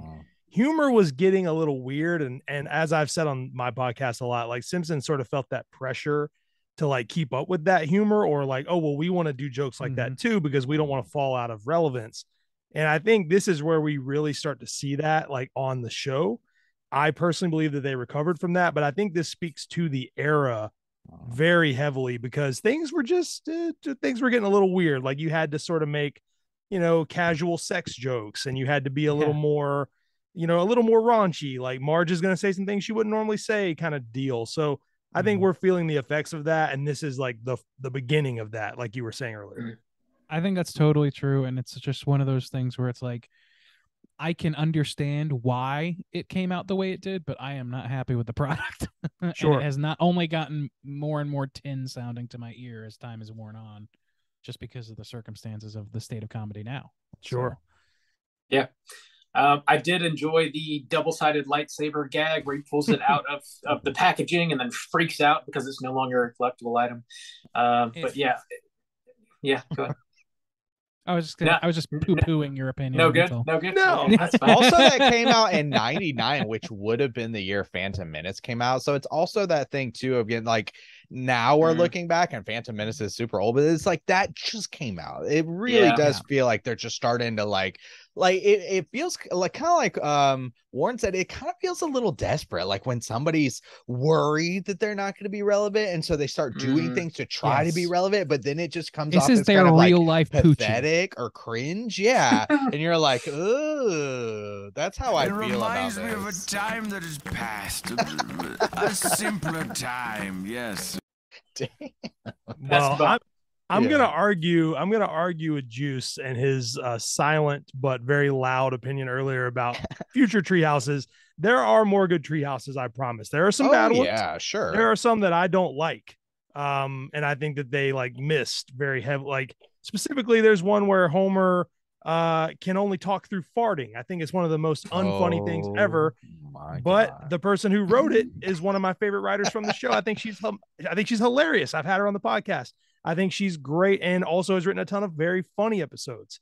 But there are certain eras that they unfortunately had to live through that also, hurt the type of humor that was around them. So that's also just one of those things. That's a good point that you brought up earlier about, like Family Guy coming out this time. The early 2000s were not a great time. And to think about this, I was telling the boys, I was like, I watched all these and I was like, skip the teens, which this is 99. So this is 10. This is 99. So all of the teens, this I is thought 11. they were 11. No, this is 10. Season 11. It's Treehouse 10, but it's season 11. Yeah. So, but 99, it came out in 99, right? I think. And so the whole like teens era was those kind of like 2000s era. And then once it hit 20, I was like, what happened? It's good again. Oh my God. It's a lot better. Yeah. And so that's a good kind of, you know, perspective of that time period and like what humor was and Family Guy and kind of stuff like that, because those are garbage. They're bad. yeah. Honestly, I want to point out though that like Family Guy came out in 1999. It was not that big of a 2003 was show. probably big, yeah. That's it revived itself because DVD sales were big. Yeah. But it was not like, so like for them to follow Family Guy as a trend at this time would have been a very strange choice. So I don't know if I ascribe this particular mistake to that. Maybe Well, as time I'm saying as time goes on, but this was Yeah. like the beginning. I think true. humor in general was shifting that direction, and things like Family Guy only hurt them more as they Yeah, got more popular. So South Park Sure, and stuff too, definitely a lot more Sure. raunchy, and For so sure. I mean, yeah. Okay, cool. Yeah, I Let's, just want to point that out. Let's roll on into the final segment of episode 10. It is called Life's a Glitch and Then You Die. So like we said, this came out October 1999. This is basically a riff on the Y2K fear. Homer, I guess, forgets to update his computer, and the new year rolls in, and there's some sort of glitch that like spreads and compounds and causes every piece of electronic machinery to just go haywire. Planes fall out of the sky, like toasters come alive and start murdering people, and they decide they need to launch a rocket ship to the moon, and they're loading up all the smartest people in the world on it, and some of our characters don't quite get on that ship. How did this one land for y'all? I need to correct Mm-hmm. myself. I actually wrote the note in my phone. I just didn't get to it. This segment is the worst in the top 10. This one, not the last. So they're competing, but yeah, this was garbage. I just thought this was so terrible. There's a couple of jokes that I thought were funny. One was the hair metal joke where none of the hair metal participants know which band they're in. Right. I thought that was pretty funny. Well, here's a little factoid about it that I thought was interesting. So Ron Hauge wrote this. He also worked on like Ren and Stimpy and stuff. And he said on the DVD commentary that when he was writing this, he knew it would not age well, but he was like, I was aware of that, but I wanted to preserve this moment in time because I can't speak for you guys, but I'm an age where I vividly remember Y2K, and I definitely, my little kid brain thought this is exactly what was going to happen. So I've always enjoyed this one. I think it's definitely another case of too much, like it does too much. But there are things about it I like. So I don't hate honestly this. I don't hate it that much either. Like I don't think it's good necessarily. It's not, but I did like a few of the jokes, including like the sight gags, I think are what stand out for me here more than anything. There's a ton of technology run amok sight gags, some of which are a little dumb, but like the Seattle Space Needle spinning at such a speed that people are pinned against the wall and then it flies off like a saucer. I laughed out loud. It was great. And then you have like fucking traffic lights shooting lasers at people and shit. It's not as funny, but it's still like in the conglomerate of that scene. It works really well. I think that this episode seems less funny because there are less people saying funny things, but I still think it's got its humor. Yeah. I do think that it's aged like spoiled milk though. Sure. Like you said, like that was kind of inevitable. I don't think this really like encapsulates what I thought would happen as a kid. Even then, I thought people were out of their fucking minds thinking it was going to go crazy. But like, I don't know. To me, it was like, it doesn't feel like that. I don't get nostalgia from it. To me, I get more nostalgia from like the Y2K preparedness found footage that you can find from VHS tapes and shit. This doesn't feel like that. It feels just like a joke that isn't available for young people to get anymore, and also it just doesn't work very on a longer scale. It was never going to work, and it's not hitting right now for me overall as a concept. Yeah, like thinking back to old things too, where it was just like, you know, I didn't know what any of those things were. Didn't know what Nightmare on Elm Street was. Didn't know what The Shining was. Didn't know anything. And there's just like I don't know. It all feels like respectful though of the work. Which I know this is something we talked about in our first review where Randy was saying like, oh, I want it to be irreverent when we were talking about the the Poe stuff. But one of the things like also I don't like about like picking like having Rosie O'Donnell, like having specific people like Pauly Shore. Like it's kind of funny because yeah, like Pauly Shore, he's, you know, not great or whatever, and he's in this, but it's just like I don't want the Simpsons to be like putting people down. I don't know. It's just like I don't care about these people. I want you to I don't know. It feels like it's got a lean to it or like a prerogative to it. And I'm just like, I don't, even though I don't like these people or really care anything about them, I just like it doesn't have a good flavor to me. It's like I don't know. It's not what I really want. And it's like some of that stuff is also aged poorly because you get like some of the people on the bad rocket that's shot into the sun includes like Spike Lee, who is a renowned director that is very much respected. And Rosie O'Donnell shooting koosh balls at people or whatever. And like all these, it's just, if like, this is the first episode in the in the Treehouse of Horror canon that I feel like did not care about or did not spare a moment's thought about longevity and the way that it's going to be seen in the future. And, you know, there's nothing inherently wrong with approaching a episodic show like that, especially one with this many episodes. But it sure doesn't help anything later down the line when you're tasked with reviewing it. From where I'm sitting, it just seems like, boy, like this is just like cheap shots at then down and out figures who are now either completely unknown or are entirely different figures in pop culture now. Like even Rosie O'Donnell's an entirely different person in pop culture. I mean, at least Tom Arnold's in on the joke. I'll give him that. At least Tom Arnold's like, I suck. Yeah, you know, these grubs, the grub sucks, but you know, but I mean, I kind of like some of those people too. Like that's the thing is like all those people are people like, I don't know.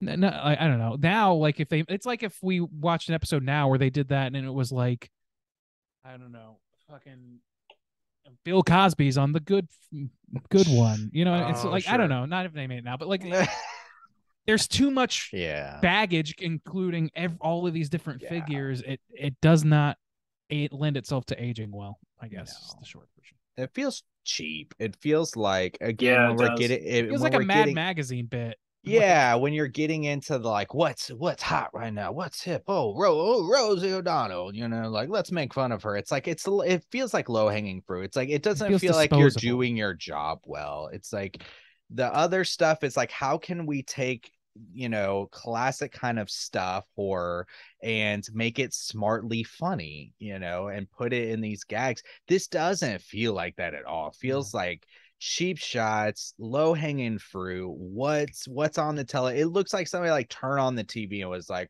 I need to finish my script out or something. It feels like consumable instead of a love letter to, you know? Yeah. It feels tacky. It's got some tackiness to it. That's good. Yeah. It does feel tacky. Yeah. It's not great. I like that it's riffing on Y2K and sort of like trying to poke fun at everybody's like anticipation of it and like wondering what the fuck's gonna happen. It's like, you know, it's computer software, like it's gonna be fine. You know, your computer's not gonna revolt and murder you in your sleep or whatever. Like I think that's a good jumping off point for a horror segment. But they just sort of they pivot and go for low-hanging fruit, and it's just not very smart or funny from that jumping off point. It's not great. Anything else we want to mention about this segment before we rate this episode, Tim? We really tore it apart. I'll give 3 little jokes that I like. Okay. All right. Yeah. I love the joke about Ned wearing the boots because Reverend Lovejoy is like, he's ragging on the boots and he's like, you know, I didn't wear these things for years. Why today? That's a great joke. I like Homer being like, implied, Lisa, or implode. And she's like, stop. I think that's a good fun joke. And I also, you know, I like when they're like, now, little girl, you can take one person, Mom. Like, I like the immediate answer. Like, that's funny. Yeah. And I like Homer and Bart killing themselves and their heads exploding. I like the ending for that. I think it's fine. This does rank very low for me, not only in terms of this episode, but in Treehouse in general. So I don't fully disagree with everyone. It is not my least favorite Treehouse at all. But it's definitely low for these 10. It's very low. I will say this: a bit of a spoiler for next year because we're gonna get there, guys. Next, I like the next Treehouse much more than this one. Oh, okay. Okay, right on. Well, let's go ahead and rate this out of 5. Warren, why don't you kick us off, man? How do you feel about episode 10? I give it a 3. I almost gave it a 2.5, but there are just episodes that I don't want to. Down the line, there's going to be a couple 2s and probably even some 1.5. So I think for that, it's a 3. All right, a 3 from Warren. Juice, what about you? Ooh, I don't like this one. And that's the thing. I have seen where they get worse for sure. It gets lower. There's some bad, you gotta bad leave room stuff for going on. the I even opposite think of Warren improvement. was just referencing as I was watching these, I took little notes on all the tree houses.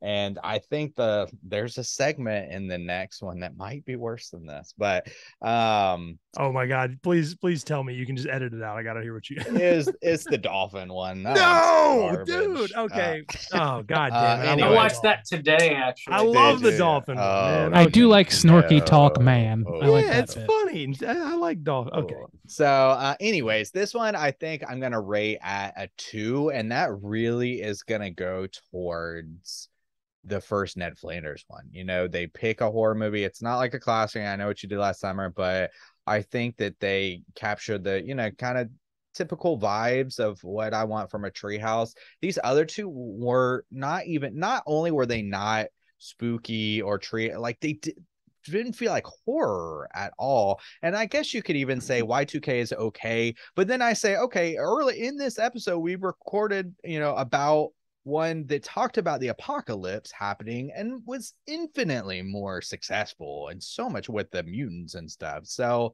I don't know. It was only 2 years removed, so there's kind of no excuse for me in that realm. It can be done. It can be done well, and they didn't do it well. So I'm gonna give it a 2, and that is really going off of the Ned Flanders one, which I thought was like on par for treehouse horror type of spoof stuff. I did not like the superhero stuff. Did not like the Y2K stuff. All right, Randy, what about you?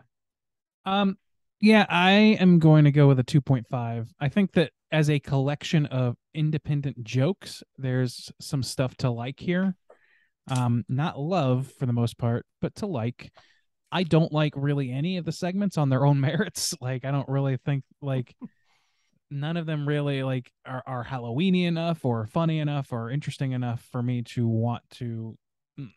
I don't really care, and the topics they're exploring, and it seems kind of like they aren't either a lot of the time. So for me, I think it comes down to whether or not I laughed, and I laughed medium amount. So it's a medium score of 2.5. Right on. Yeah, I'm out of 5. Hey, buddy. Yeah, I'm kind of right there with you, actually. I really like the intro with Kang and Kodos and all the alien horror movie references. And I even really liked the first segment. I Know What You Did, Literally Did.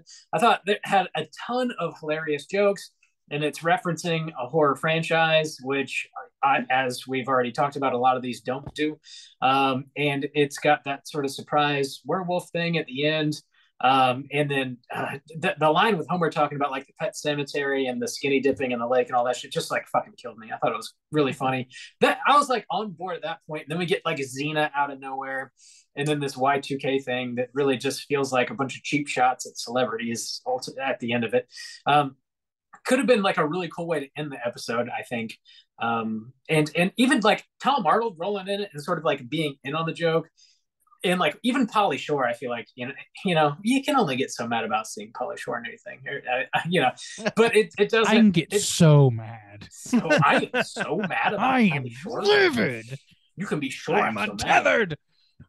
But yeah, it rings hollow, and it feels like they're just they got their checklist of celebrities that were hanging around, and then they called them up and hey, I'll give you $100 if you say a line or two or whatever. It's on the low end of the first 2 for sure. So I'm going to give this 2.5. So I do have aggregate scores for these 3 episodes, 8, 9, and 10. So our aggregate for episode 8 is a 4.4. Our aggregate score for episode 9 is a 3.1. And our aggregate for episode 10 is a 2.5. It's a real decline. Damn. Yeah. Yeah. So something that we mentioned last episode was like, since we're rounding out the first 10 episodes of Treehouse of Horror, we were talking about rating, like ranking all 10 of them individually. So we're gonna like do that, and then after we all run down our own individual lists, I'll run through the aggregate once again, for all 10 of these. Just if in case you're listening and you're wondering, like, okay, I don't want to watch 10 episodes. I don't want to watch the best 4, the best 5, or whatever. We can like lay that out for you here, and you can on Halloween night watch the cream of the crop. So, Warren, do you have a list ranking all 10 of these? I do. Hit us, big dog. So right here at number 10, we got number 10. I mean, obviously, Yeah. you know, it's the worst one out of all the ones we talked about, no question. And the next one will surprise everybody. I was surprised by it too, but I had to look at my scores and kind of go by how I felt. At number 9, we have Treehouse 3. So we're talking Treehouse from season 4. At number 8, we have Treehouse 6. At number 7, we have Treehouse 9. So 9 actually somehow squeaked in past some that people like a lot more. I was surprised by how that happened, but I did give it a 3.5. At number 6, we have 5. At number 5, we have 8. So 8 is really up there. 8 is in the top 5. I would assume it probably is for all of us because it was like a 4.4. At number 4, I have Treehouse 1. At number 3, I have Treehouse 2. At number 2, I have Treehouse 4. And coming in at number 1, Treehouse 7, baby. Oh, we had quite the debate on that one last year. Yeah. I remember that. Damn. Love it. Awesome. Juice, why don't you hit us with your ranking next? All right. And I didn't, because I'm going back watching all of them, like to 32 or whatever. And then also going back and watching 1 through 10. I was going back and listening to our episodes too. And sometimes I was like, oh, I was a little too harsh, maybe. Or maybe just going through the shit made the good stuff seem a lot better. So I didn't necessarily go off my scores. Listening back to our episodes, I was like, oh, I'd give that 0.5 higher, maybe even 1 higher. So there's like a little changes here, but number 10, Treehouse 10, and I put my little favorite segments too. Treehouse 10, I know what you diddly did. Number 9 is Treehouse 7, which is Warren's favorite, and I put It's Carried by the Thing, and I am my favorite one of that. Number 8 is Treehouse 9, The Terror of Tiny Toon, which we talked about tonight. Number 7 is Treehouse 3, Dial Z for Zombies. It's my favorite in that one. Treehouse number 6 is Treehouse 6, and my favorite one on that one was Nightmare on Elm Street. Number 5 is Treehouse 2, and they don't have names, but the Mr. Burns robot one, where he steals the brain from Homer. Number 4 is Treehouse 1, Bad Dream House. Love it. Agree on that. Number 3 is Treehouse 8, which we covered tonight. Favorite on that one, the Coven. Number 2, Treehouse 5, The Shinning is my favorite from that one. And number 1, Treehouse 4, The Devil and Homer Simpson. Whoa. It's a great one. That was my number 2. So I'm right. I mean, it's, we're pretty close on that. Yeah. Our bottom sections are going to match quite well. I think a lot of these. Our bottoms always match. Our bottoms match. I mean, please don't talk so sexy at the end of the podcast. I mean, well, they're you slapped. got it, brother. They're matched because they're slapped red tonight from our patron. That's true. That's true. Very red. Randu, why don't you run down your list? So yeah, I want to point out that also like Justin, like my results, I reevaluated what I had seen a little bit. And also, these are all just this is a paper tower. It's going to fall apart at the push or pull of anything, because it's like a lot of these are by a nose, by a hair, you know, and a lot of it is the sort of thing where it's like, it doesn't even feel right to place one above the other. It really feels more like a tie a lot of the time. Anyway, your mileage may vary is what I'm saying. And my mileage may vary in an hour. So here's where I'm at. Number 10 is number 10. I didn't really pick a favorite for that one. I don't really think I have one. I guess I know what you did if I was gun to my head. I didn't pick any favorites, and I should have. I'm sorry, guys. No, you didn't. Like that was not discussed. But look, I'm sorry. Okay, I'll just leave. Okay. Let's let's just let that happen. Okay. Let's just take the bit to its natural conclusion. No, it's all good. We have not discussed that part. Anyway, I'm gonna go ahead because I'm just babbling. Number 9, Treehouse 3. Treehouse 3 for me. That one, I don't know. There's a few funny jokes. There's some iconic, like visually iconic things in there. Things that really stuck with me. The clown without pity, like King Homer. Like all the segments are like ones that I think of when I think of Treehouse of Horror, but none of them are ones that I really particularly think are that funny. So it's really lacking in the funny for me in that season, that episode rather. Number 8 is Treehouse 9, which we talked about tonight. We talked about why that one is a little flimsy. Number 7 for me is Treehouse 1. I love Bad Dream House. The Raven, like I talked about in our review, was the one that kind of like I respect what they did with it, but I also I was looking for that humor, man, and they just didn't go for it at all. It seems like a big miss to do that in a comedy show. Then number 6, we have Treehouse 6. 50-foot eyesores is a little bit iffy for me, just on the iffier side. I love 3D Homer and the way that this episode ended. That's probably my favorite, except for, of course, Nightmare on Evergreen Terrace is there. And that's an all-timer for me. So that one really pulls this one up quite a bit, I think. Number 5 is Treehouse 2. I love the monkey's paw. I love all of these bits, I think, but the monkey's paw one is the iconic one here. That's the one that's pulling it up, I think, for me. I do like some of the things being referenced. This is one where like the Bart Zone, like the Twilight Zone references or whatever, that is very obvious in this one that this is coming from a place of love for the source material, and that's something that you just kind of have to feel, and I feel that heavily here. Let's see. Number 4, right? We're at number 4. Number 4 is Treehouse 4. The Devil and Homer, Terror at 5.5 Feet, Dracula. Yeah, I think Devil and Homer is my favorite out of that one. I just really love the Devil and Daniel Webster format and what they do with it. And yeah, I mean, I like the Dracula thing, but that's maybe a little bit it's got a little bit of that tinge of we're riffing on something modern right now, even though that particular movie has a little more legs than, say, I Know What You Did Last Summer, but it still has a little bit of a spoilage to it, I think, at this point. For number 3 is Treehouse 7, The Thing and I, Genesis Tub, Citizen Kang. Citizen Kang is a heavy favorite. It was one of the heavy favorites for my top spot of segments. I love that segment. It's fucking great. So good. Genesis Tub is a good sci-fi bit. It's a little less horror than I like, but I like it in general. The Thing and I love Hugo. I think that's a really fun bit. Fucking Hibbert punching through the frame at Hugo is one of the greatest individual jokes in all of the things we've talked about with Simpsons, Treehouse of Horror. Love it. Number 2, Treehouse 5, Shinning, Time and Punishment, and Nightmare Cafeteria. Those are all timers for me. I think that like Shinning probably wins because I just have such an affection, and I think most of us do, for The Shining. And it was, I don't know, but it's been like hashed and rehashed in recent years over and over again. You see that pattern on every t-shirt. You see the twins on every fucking GIF or whatever. Like, it's become more of a mimetic thing than I think it was at the time, but this is kind of like the one that sold me on it, and it's what made Shining feel iconic when I finally saw it. Before I even finished it, I was like, this is, yeah, of course they ripped this. This is incredible.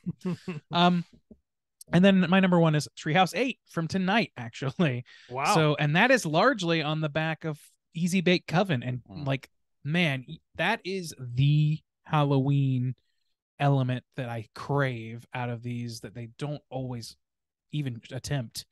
And they just really landed. I love thinking about like that as the concept of like the origin of Halloween's being as they depict it there. I really love that.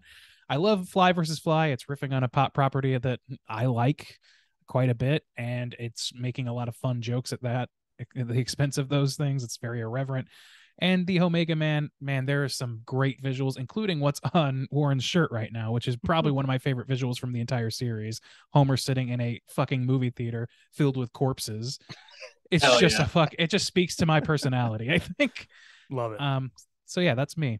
Sorry that was so long, Bob. No, what about you? I'm glad number 8 gets some love. I feel like that one It's high. I don't. It's not like I hear people shit talk it, but I don't think it gets the credit. It gets kind of overshadowed by some of the other ones, but it's one of the best, and it's the first Mike Scully season. So I think, it's really good. Yeah.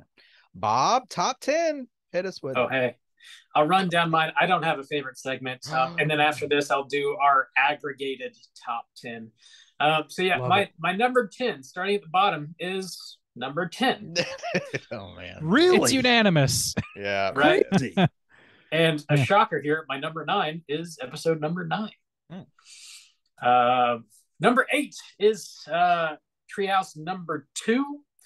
My number 7 is Treehouse 1. My number 6 is Treehouse 3. My number 5 is Treehouse 7. Number 4 is Treehouse 8. Number 3 is Treehouse 6. Number 2 is Treehouse 4. And number 1 is Treehouse 5. Wow. Nice. Uderbraten, dude. Trying to choose shinning over that. Maybe I'll start, as you often suggested, by eating your shorts. You might even say that we've eaten Uter and he's in our stomachs right now. Dude, 4 and 5. Dude, damn. Skinner is such a great character. Holy shit. Yeah. Okay. I'll run down the top 10 as per our aggregate score. English, Doc. We ain't scientists. I did the clickety clacks on my calculator and I got numbers for you. So number 1, our number 1 favorite episode, I'm starting at the top, working our way down here, is episode number 4 with a 4.9 aggregate. Ooh, matched. Number 2 is going to be Treehouse number 5. Ooh, match me again. That's with a 4.4, and that's actually tied with number 3, which is Treehouse episode number 8, also with a 4.4. Dude, shit, the top 3. I'm so mad that 7 is not in the top 3. I'm pissed. I brought that one way down. The next 3 are all tied. So if there was a tie, I just put the one that came earlier above. Okay. That's just how I did it. So 5 and 8 are interchangeable. The next 3 are all interchangeable. So the next 3 all have a score of a 3.8. So number 4 right now I have ranked Treehouse episode number 1. Number 5. I have Treehouse episode number 2. Oh my god! In the top 5. Are you sure you're just not reading Juice's? Juice is shitting his shorts. And in the number 6 spot, Treehouse episode 7. Oh, that's where it stopped. I got yeah. Fuck you, Juice. Eat my shorts. Everyone listening, write in and tell them how much you love 7. Do it for me. So episode 7 could also be ranked number 4 because it's all a tie. Okay. Well, then that's where it is. It's number 4. It's all a tie. Yeah. So number 7, coming in with a 3.3 is Treehouse episode number 6. Ranked number 8. The next 2 are tied with a 3.1. Ranked number 8 is Treehouse episode number 2. Number 9 is Treehouse episode number 9. And of course, 10 is Treehouse episode 10 with a 2.5. 6 out of 10. Nailed it. So you did great, Juice. Wow, very impressive. Bob, I wish you had read those ties in a different order. Right. It would at least have saved Justin's jeans. Yeah. Justin would have been thrown off at number 4. Actually, at number 2, he would have been thrown off if I had just, the later one, I'll just rank that first instead of the first one. Would have been arbitrarily just as correct. But you didn't. So but we got a great classic straight chilling moment there. Where I so number 1 is 4, correct? Yeah. I'm happy with that. I'm happy with that. 4 that was and my 5 are the top 2. That was my number 2. 4 is great. Yeah. I'm happy that's 3 that iconic segments. It's tough to argue with that. If you want to watch 3, watch it wasn't that 4, 5, and 8. You're not going to go wrong. And 7. That does it. Actually, it seems like a great entry level if you really want to approach it that way. And not that anybody needs that much of a prepping for this. Right. But it is true. You got to listen to 6 hours of podcast before you watch a single 20-minute episode of this whole episode. Okay, I'm finally prepared. Now I can go in. Jokes. Make the fart jokes. Oh, man. Oh, boys. We did it. Top 10. First 10 episodes of Treehouse of Horror. We made it happen. Boys, we did it. Hey, we did man. it. Spooky season kicking off. Oh, my God. So We're not going to get into our like our Rotten Tomatoes and our trivia and Cootery Week. That shit just doesn't really like work with The Simpsons. So we're going to go and jump into our last segment of the night here, which is of course our hotline screams. Here we go.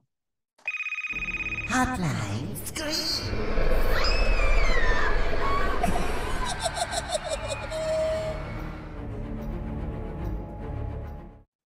All right, we got a voicemail. We also got an email we're going to be reading here. If you are listening and you'd like to call in and leave us a voicemail to be featured on next week's show, hit us up at 904-638-3231. We're going to be hearing from our good friend, the librarian. Let's hear what she has to say. Hey, y'all. Long time no call. So I decided to dig into y'all's archives, and I listened to episode 165, which was Lee Winnell's Upgrade. I love Lee Winnell because one, Saw as its own 2004 movie is in my top 20, one of my favorites. I make everybody watch it. And two, he also plays Adam in Saw, and that's my sweet baby boy, my fictional boyfriend, my love, my life, my queen, my wife. As for Upgrade, I did enjoy it. In comparison to watching it in 2020, I did find it a bit predictable, but I still had fun with it. I do agree with what most of y'all said, which was it was a better RoboCop remake than the RoboCop remake. That killed me because it's true. Let me see what else. I saw Pearl opening night and I adored it. Mia Goth needs to win an Oscar for the ending monologue with her sister-in-law. But honestly, she should just win an Oscar for the end credits scene as the credits were rolling. If you saw it, you know what I mean. What else? Oh yeah, when they dropped the Maxine teaser at the end of Pearl, I was literally screaming. I can't remember being this excited for a trilogy, like as it's coming out, like not like one that already came out. Like I'm actively watching these as they're coming out and loving them immensely. What else? Oh, I'm on book 97. The goal for me is 120. And yeah, I think that's it. I'm about to listen to your episode on The Faculty, which I watched before Upgrade. I really love The Faculty, so I hope y'all did too. But if you guys didn't for some reason, I also love when you roast movies. So I hope y'all have a good one. I hope everything's great in your world. Yeah. Bye. Librarian, we are. It's hard not to please the librarian with what we do, apparently. Even if we shit on her favorite movies, she's all about it. So thank you for the low bar. We love it. Trying to read 120 books in the year. That is absolutely that's the opposite. 2.5 a week or something. Oh my god. Oh my god. Man, that blows my fucking mind. I don't have the stamina, the reading comprehension, the time. I don't have anything that I need to accomplish anything close to that. Eyes, nothing. I got nothing. I have no eyes. I just can't imagine having that much time to read. Like, I feel like if I had time to sit down and read that many books, I would get nothing done. She's got to be a quick reader. Yeah. That's what I'm saying. Shout out to her. Yeah, she's operating on superhuman speed reading, like those courses they used to sell on daytime TV where somebody would just turn a page and then wave their hand over the page and then turn the page and wave the hand over the next page. Full comprehension of 100 pages in 15 minutes. Shit like that. I have full comprehension. Thank you. Speed reading course for $6.99 a month. All right. Spoiler warning for The Faculty, 5-star movie. Everybody loves it. That's it. Roll credits. Do we have? Thanks for calling. Do we have any more voicemails? No. That's it for the voicemails. Thanks for calling. Always good to hear from you, librarian. Keep reading. Keep your speed reading going. We got one email. This is from Cody writing in about Halloween. Rob Zombie's Halloween 2. All right, Cody. So here's what happens though. You are welcome to send emails in, but that means that I can add my own little spins on some of these things. Oh my god, you just convinced everyone to send an email now. Okay. What up, straight chilling crew? It's Cody, aka Mr. Snack Cakes. The Resident Little Debbie Vendor with my take on Halloween 2 by Rob Zombie. First off, I'd like to preface this by saying I saw this movie in theaters with my dad when I was a teenager, and we loved it so much we bought the director's cut. Horror movies have always been mine and his thing. I like to start this with the cons of the movie. Number one, Michael should have never spoke, let alone scream, die. It completely takes me out of the moment that is supposed to be the most important in the movie. Secondly, I hate Laurie's coffee shop friends. They're insufferable and don't talk like actual people. Thirdly, there's way too much Sherry Moon in Zombie in this movie. I like the concept of why she's there. She's Michael's thoughts, but she's just not a good actress. Fourth, the comedian and awkward Wolf Mang at the party are cringy and annoying to me. My final critique of the movie is the ending. I think killing Laurie was a mistake. All the buildup of her trauma and psychosis should have led to her becoming the killer. That's the end. There's only negatives to say about Rob Zombie too. So I'm just kidding. Now on to the things I love about this movie. First off, I like the Cooters driving Michael's body away.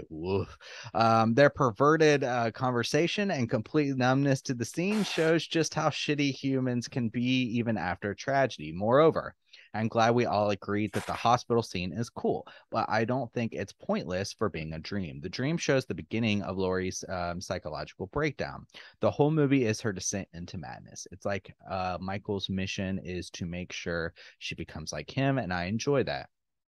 You can see that descent through Laurie's therapy sessions, through her dream about killing Annie, through her increased drinking and over medicating. I love the immense gore and brutality throughout, but especially in the hospital and the strip club. On to Loomis. I think Loomis is an asshole with a heart. He wants to make money and be famous off of Michael and the murders, but in the end, he still feels responsible and wants to help and essentially sacrifices himself. Side note, I like that he calls Weird Al Mr. Weird. That shit cracks me up. That's good. Yeah. I enjoy a lot of the visuals, the quick flashes of Annie's attack as Laurie is discovering her, and then the flashbacks of her as a child and her dad dad is discovering her body. Moreover, the sheriff's reactions seem the most genuine in the whole movie. Oh no. Anyway, I could go on and on and list all the small details that I like, but I think I'll wrap it up. I give this movie a 0.5. It's gory, it's brutal, it's psychological, and it makes the audience feel uncomfortable. And all those things make for a great horror movie in my eyes. All right. I'm off my soup box now. That's supposed to be could you unredact his actual score, please? I give this movie a 4.5. Hail ye, hail ski, and hail Randu. Keep chilling. Hell yeah, Randu. I'll take that. Hail Randu. Hail my boy Randu. Hail Randu. Thank Rob you very Zombie's Halloween much. 2, 5-star movie from Ooh, everybody. I gotta go wash my mouth out We all after love that. I stand by my ethnic slur. Yeah. There you go. Thanks for writing in, Cody. There's a lot of love for that movie out there. I just don't know. I don't know that we share it necessarily, but This is we the get black hole for that. That does not exist here. We suck it in, and it just vanishes. We hit it. Poops out shit. It's better than pooping out anything else. That's true. Well, I mean, we're doing what we're supposed to. Yeah. I only poop out shit. It's an ass performing its duties functionally. It's duties, pun intended. Yeah, thanks for writing in there, Cody. Again, if you guys are listening, feel free to call in and drop us a voicemail to be featured on next week's show at 904-638-3231.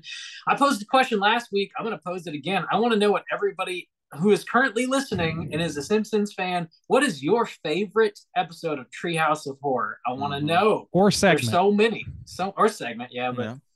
Episode preferably. I'm also disappointed. Nobody called in to give a suggestion for what the Treehouse segment should be, like what they should spoof, something they should spoof.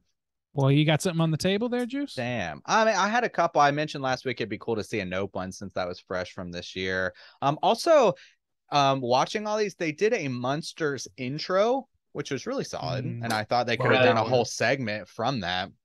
I don't think, if I remember right, I don't think they've done an Addams Family. And with Wednesday coming out, I thought it could be a cool like deep dive or like a Lisa centric episode that wasn't the Genesis tab. So I wonder, I kind of want to see a Whatever Happened to Baby Jane thing. That seems plausible within the early Simpsons canon. I don't know about now. But I feel like having some sort of like Patty, Selma, and Marge centric episode that's centered around that might be kind of fun in black and white, maybe. I don't know. I like to see like the classic stuff brought back up. I really do. Yeah. Because it gives it a timeless feel, even though the episodes themselves may or may not be. But that's one of the things like we were talking about before. Like the more modern, the more likely it is that it's not going to age well. So like go to the big shit, man. Go like take Night of the Living Dead or something. I don't know. Like they've done zombies, so that's a bad example. But there's plenty of classics that you can draw out of. Take a classic like Chopping Mall or Pumpkinhead. Yeah, why not? Know? Well, dude, I would love the shit out of they that. do some deep cuts later on. I think the upcoming one, which is like 2 weeks away, is It. One of them is It. I thought they already did. That's a good one. Okay. They did some. Maybe in that big intro, that one, that big. I think they do have a spoof of it in that. That intro is fucking dope, though. You know what I'm talking about. They could do like Wicker Man or something. Could be fun. Oh yeah. Yeah, they get the whole town involved with that one. And I think they're doing It, and I think they're doing Death Note in the new one. Really? Yeah, and then something I can't remember what the other one is, but there's been a few spoilers. The other one is just J-pop. That's it. I'm kind of surprised. So here's some J-pop people. So the last episode from last year was not great, but there was one thing they've done a couple styles over the year. Some literary styles, some 3D animation and stuff like that, some different. So I'm kind of surprised though, even for my poll pick, this month, they never try to spoof any kind of specific like claymation, which could be they actually do Coraline. Oh, they did do Coraline. That's right. Do Coraline, and I love that. That is a good one. Awesome. Yeah, they did do it Coraline. Looks really cool. It looks really cool. Okay, never scratch that. I forgot about that one. Yeah. There's a lot of them. It's hard to remember. It is, yeah. Yeah. I forgot they did Coraline, yeah. Awesome. Yeah, call in and let us know what your favorite segment is or episode, and also what your ideas for a segment would be. 904-638-3231. Warren, 3 years strong. Thanks again for joining us on this little tradition we got going here, talking about Treehouse of Horror. We love having you on, buddy. And again, please feel free to take a moment and let everybody know where they can find your podcast at. Guys, I am but a humble Simpsons maniac who has been collecting the stuff for over 10 years. I have a room in my house full of stuff that makes me look like a weirdo. I also used that to springboard myself into a podcast where I've spoken to writers from the show, voice actors from the show. I've done deep dive reviews. I recently brought on a co-host, my friend Brandon. I'm now not a one-man show over on the podcast. And with other projects in the works, it's suffered a little bit to the schedule, but I'm still updating at least 2 episodes a month. Still doing lots of cool content over there. So please go follow at Bard of Darkness on Instagram or Twitter. Check out the collection. You can get to the podcast from there, or you can just search Simpsons is Greater Than on anywhere on earth that has a podcast, and you will find it. And guys, honestly, like this is a highlight of the year for me. I love Halloween. I love coming on here and talking to you guys about these episodes. I'm really afraid that after we start recording, you're going to tell me that we're just going to stop here, but I'm gonna lucky, that we go the distance. I promise you, there's more good ones. I'm looking at the next 3, and there's some good ones in there. Okay, I'm telling you, there is. So yeah, this is a blast. I love it. I love you guys. I love this podcast, and thank you for having me as always. Awesome, man. Yeah. Happy Halloween, everybody. Thanks for tuning in. Thanks again, Warren, for sharing your time with us and your expertise. Until next week. I mean, we're going to be doing a new show next week.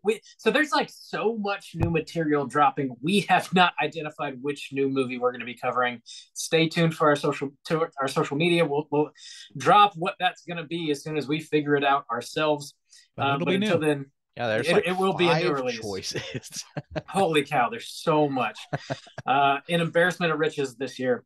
But until next week, please rate, review, and subscribe to us on iTunes. Follow us on Twitter at STR8_chilling, on Instagram at Straight Chilling Podcast, and an email to us at straightchillingpodcast@gmail.com. And until next week, as always, all you mother truckers, please keep chilling. My eyes, my beautiful eyes!